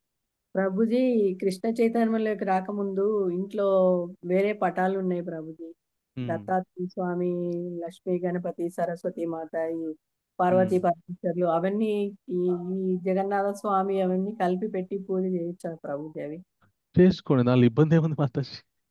ఆహా, అది అంటే అవి ఇవి ఒకటే పెట్టి ఒక దగ్గరే పెట్టి చేసుకోవచ్చు కదా ప్రభుజీ? ఇప్పుడు దాని పెద్ద ఇబ్బంది ఏం లేదు మాతాజీ. మనం జ్ఞానం తెలుసుకుంటున్నాం ఇక్కడ. దాని దాని అర్థము మనకి ఇంతకు ముందు ఉన్నటువంటి సెంటిమెంట్లు అన్నిటిని తీసి పడేయాలని కాదు ఉద్దేశం అక్కడ. ఓకే, సో నువ్వు తెలుసుకో ఏ ఏ దేవత మనకి. ఇప్పుడు వాళ్ళందరిలో కూడా మీరు కృష్ణుని చూసుకోండి. దానిలో దానిలో పెద్ద తప్పేముంది దాంట్లో? అదే ఎవరికి పూజ చేసినా నాకే చెందుతుంది అని చెప్పారు కదా కృష్ణ ఆ, పరమాత్మ.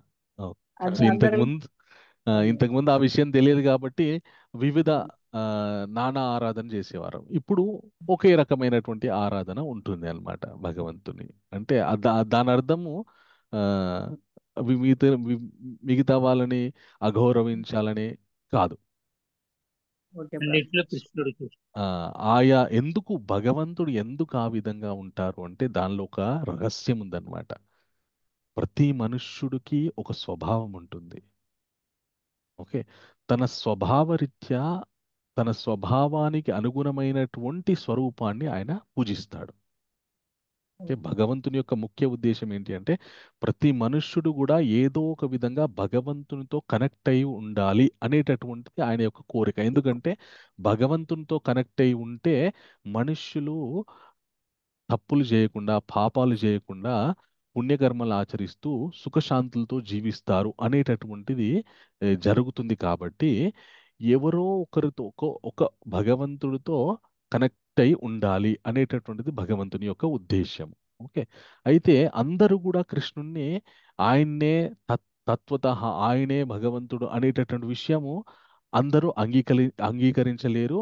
తనని ప్రత్యక్షంగా చూసినా కూడా అంగీకరించలేదు. ఎందుకంటే సరైనటువంటి సాత్విక గుణానికి ఆ, రానప్పుడు భగవంతుని యొక్క తత్వ విషయాలు అర్థం కావన్నమాట. కాబట్టి మనుషులు ఏదో విధంగా నాకు కనెక్ట్ అయి ఉండాలి, డైరెక్ట్ గా ఆర్ ఇండైరెక్ట్ గా అనే ఉద్దేశం కొద్దీ వివిధ స్వరూపాలతోటి ఆయన మనకి అవైలబుల్ ఉంటాడనమాట. మీరు ఆ స్వరూపంతోని కనెక్ట్ అయ్యి మెల్లగా ఎప్పుడైతే చక్కటి నిస్వార్థ ఆరాధన చేస్తారో ఆ స్వరూపము మళ్ళీ మనకి వాసుదేవుడికి దగ్గర చేస్తుంది అనమాట. ఎందుకంటే మళ్ళీ ఎంతకాలం అని ఇలా ఆరాధన చేస్తావు, ముక్తి వైపు నడువు, నువ్వు ముక్తి మార్గం వైపు నడువు అని చెప్పేసి మనని భగవంతునికి కనెక్ట్ చేస్తాయి. అందుకే శంకరాచార్యుల వారు ఏమన్నారంటే సర్వదేవ నమస్కృతాః కేశవం ప్రతిగచ్చతి.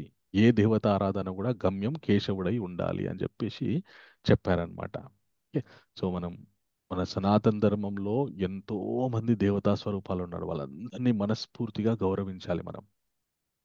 ఎందుకంటే మన కుల దేవత, గ్రామ దేవత వీళ్ళందరినీ మనం నిస్వార్థంగా ఆరాధించాం కాబట్టి ఈ రోజు మనం వాసుదేవుడు సర్వమితి అనేటటువంటి గొప్ప విషయాన్ని తెలుసుకోగలిగాం. కాబట్టి ఇక్కడికి వచ్చిన తర్వాత మళ్ళీ వాళ్ళందరినీ నేను కేర్ చేయను అని అంటే తప్పు అది. అట్లా అది అంటే అది ఇది కలిపి కృష్ణ అది జగన్నాథ స్వామి ప్రభుపాల వారిని పెట్టుకున్నాను స్వామి ఇంట్లో. అది అందరినీ కలిపి సంతోషం.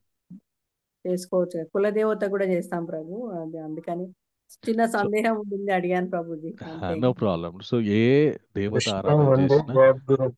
ఆ ఏ దేవత ఆరాధన చేసినా కూడా నేను అందుకే 7వ అధ్యాయం చేసి చెప్పేటప్పుడు కూడా చెప్పాను. మన వివిధ ఆరాధన చేస్తుండొచ్చు మనం, కానీ కోరిక ఒకటి ఉండాలి. ఆధ్యాత్మికంగా ముందుకెళ్ళాలి, భక్తిలో ముందుకెళ్ళాలి, భక్తిలో ముందుకెళ్ళాలి. ఈ కోరిక ఉండాలి. ధన్యవాదాలు ప్రభు. ఓకే, ఆ కోరిక ఉంటే మనము భగవంతుని వైపే, భగవత్ మార్గంలోనే ఉంటామన్నమాట. ఓకే, నాకు జ్ఞానం ఇవ్వండి, నాకు భక్తినివ్వండి అని కోరుకోవాలి. లేదా భౌతిక కోరికల బదులు జ్ఞానము, భక్తి. మన భగవద్గీత ద్వారా ఏం తెలుసుకోవాలంటే, ఇంకా మన ఇంట్లో కృష్ణుడు తప్ప వేరే ఎవరు ఉండకూడదు అనేటువంటి విషయం కాదు. అదే ప్రభు. మనము మన జీవితంలో భక్తి, భగవద్భక్తి, భగవంతుని జ్ఞానము ఇవి ఉండాలి అని తెలుసుకోవాలన్నమాట. కేవలం ఫోటో చేంజ్ చేసినంత మాత్రం చేత మన జీవితమే మారిపోదు. ఓకే. అంటే సర్వదేవతల పూజ చేశాం ప్రభుజీ, అందుకని సో అదే అది మన అందరం చేస్తాం. అదే మన సెంటిమెంట్. సనాతన ధర్మంలో మనకు అన్ని సెంటిమెంట్స్ ఇచ్చారు భగవంతుడు. ఓకే. సో ఒక్కొక్క దేవతకి ఒక్కొక్క ప్రయోజనం. వాళ్ళంతా కూడా భగవంతుని యొక్క ట్రస్టెడ్ అఫీషియల్స్ అన్నమాట. ఓకే. హరే కృష్ణ ప్రభుజీ, ధన్యవాదాలు మీ ప్రభుజీ. సంశయం తీరిపోయిందా? మరి డౌట్ క్లియర్ అయిందా? క్లియర్ అయింది ప్రభుజీ.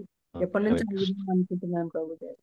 ఆహా, హరే పర్వాలేదు. కృష్ణ. ఓకే, సో ఇప్పటి నుండి ఏ ఆరాధన చేసినా నాకు భగవద్ భక్తిని ఇవ్వండి, ఆధ్యాత్మిక జీవితంలో ముందుకెళ్ళేటటువంటి జ్ఞానాన్ని ఇవ్వండి అని ఆరాధన చేశామనుకోండి, అది పర్ఫెక్ట్ ఆరాధన. Okay. Okay, Hare Krishna. Sridevi Angara Mataji, మీ ప్రశ్న ఏంటి? శ్రీకృష్ణ ప్రభుజీ ధన్యవాద్ ప్రణామ్. ప్రణామ్ మాతాజీ. ప్రభుజీ ఇది మనకు ఆల్టర్ లో ఇప్పుడు ఆ, ఆ, ఒకే అంటే ఇప్పుడు కృష్ణ ఫార్మ్స్ మిగతావి కూడా ఉన్నాయి కదా ప్రభు, లైక్ జగన్నాథ స్వామి, నరసింహ భగవాన్, ఇలా అంటే వామన అవతారం, ఇలా దశావతారంది కానివ్వండి, నారాయణ శేషశయన ఉంటారు కదా, అలా అవి ఫార్మ్స్ అన్ని పెట్టుకోవచ్చా ప్రభుజీ? లేకపోతే జస్ట్ అంటే ఐ మీన్ అలా కొందరు చెప్పేది విన్నాను, బట్ మీతో క్లారిఫికేషన్ కావాలి నాకు.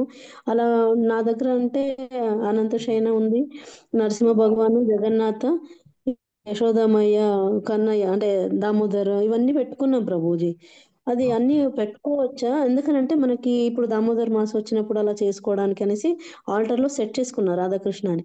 కొందరు ఏమంటున్నారు అని అంటే, ఆ డబుల్ డబుల్ అన్ని ఉండకూడదు, ఒకటే కదా కృష్ణ ఫార్మ్సే కదా, జస్ట్ ఒకటే పెట్టిన చాలు అన్నట్టు అన్నారు. బట్ మనం ఇలా జూలన్ యాత్ర టైంలో రాధాకృష్ణ జూలలో కూర్చున్నది అవన్నీ సెట్ చేసుకొని పెట్టుకున్నాను. Is that okay okay. Prabhu? So ఎందుకు అలాగా మల్టిపుల్ ఎక్కువ పెట్టుకోకూడదు అని అంటారంటే, ఎప్పుడైతే మనం భగవంతుని రెండు విధాలుగా ఆరాధిస్తాం, మనం ఒకటి ఫోటో రూపంలో, ఒకటి విగ్రహ రూపంలో. ఒకవేళ మన దగ్గర విగ్రహ రూపంలో స్వామి యొక్క మూర్తి ఉన్నదనుకోండి, ఏ విగ్రహం ఉంటే ఆ విగ్రహానికి మనం ప్రతిరోజు నైవేద్యము, అభిషేకము చేస్తూ ఉండాలన్నమాట. సో మనకి 10 విగ్రహాలు ఉన్నాయనుకోండి, 10 మందికి 10 నైవేద్యాలు పెట్టడం చాలా కష్టం అవుతుంది కాబట్టి ఆ, అందు గురించి ఒక విగ్రహారాధన చేయడం ఉత్తమం అని చెప్పారనమాట. ఓకే, దాని అర్థం, దానిలో ఉన్నటువంటి లాజిక్ అదనమాట. సో ఫొటోస్ నో ప్రాబ్లం, ఎన్ని ఫొటోస్ ఉన్నా కూడా పెద్ద ఇదేం కాదు. ఓకే సో మన ఓకే డీటీ ఒకరు ఉండొచ్చు. డీటీ ఇప్పుడు మా ఇంట్లో చాలా ఫొటోస్ ఉంటాయి, బట్ జగన్నాథ్ డీటీకి మేము మెయిన్ గా వర్షిప్ చేస్తాము. రామచంద్రమూర్తి, నరసింహమూర్తి, వీళ్ళకి వర్షిప్ చేస్తాం మేము. సో అట్లాగా ముఖ్యంగా విగ్రహారాధన, ఆ, మన ఇష్ట దైవం ఎవరైతే ఉన్నారో ఆ దైవం యొక్క విగ్రహం ఉండాలి. సో ఫొటోస్ ఉండడం వల్ల అదేం అదే పెద్ద ఇది ప్రభు, కాదు. అది లడ్డు గోపాల్ సేవ చేస్తా ప్రభు, ప్రతిరోజు అభిషేకం చేస్తాను దానికి, లడ్డు గోపాల్కి. ఇలా నైవేద్యం కూడా అంటే మనం ఏది ఉన్నా కూడా పెట్టి తీసుకుంటాం కదా ప్రసాదం, అదంతా చేస్తూ ఉంటాను. అంటే ఇవే అన్ని ఫోటో అన్ని ఉండాలా లేదా అనేసి డౌట్ ఉంది ప్రభు. థ్యాంక్ యూ ప్రభు. వెల్కమ్ అండి. హరే కృష్ణ. హరే కృష్ణ ప్రభుజీ, ధన్యవాద్ ప్రణామ్. హరే ధన్యవాద కృష్ణ ప్రణామ్. ప్రభుజీ. హరే కృష్ణ. ఇంకెవరికైనా ప్రశ్నలు ఉన్నాయా? చాలా సంతోషం. ఏం లేవు ప్రభుజీ. థ్యాంక్ యూ ప్రభు. హరే కృష్ణ. మళ్ళీ రేపు సాయంకాలం 8 గంటలకి భగవంతుని యొక్క విశ్వరూపాన్ని దర్శించుకోవడానికి సమావేశం అవుదాం. ఓకే. థ్యాంక్ యూ గురుజీ. హరే కృష్ణ. వంచాకల్పతరుభ్యశ్చ కృపా సింధుభ్యో చ పతితానాం పావనేభ్యో వైష్ణవేభ్యో నమో నమః. జగదృశ్ల ప్రభుపాద్ की जय, अनंत कोटि वैष्णव वृंद की जय, नामाचार्य श्रीहरिदास ठाकुर की जय. हरे कृष्ण. హరే కృష్ణ. హరే కృష్ణ.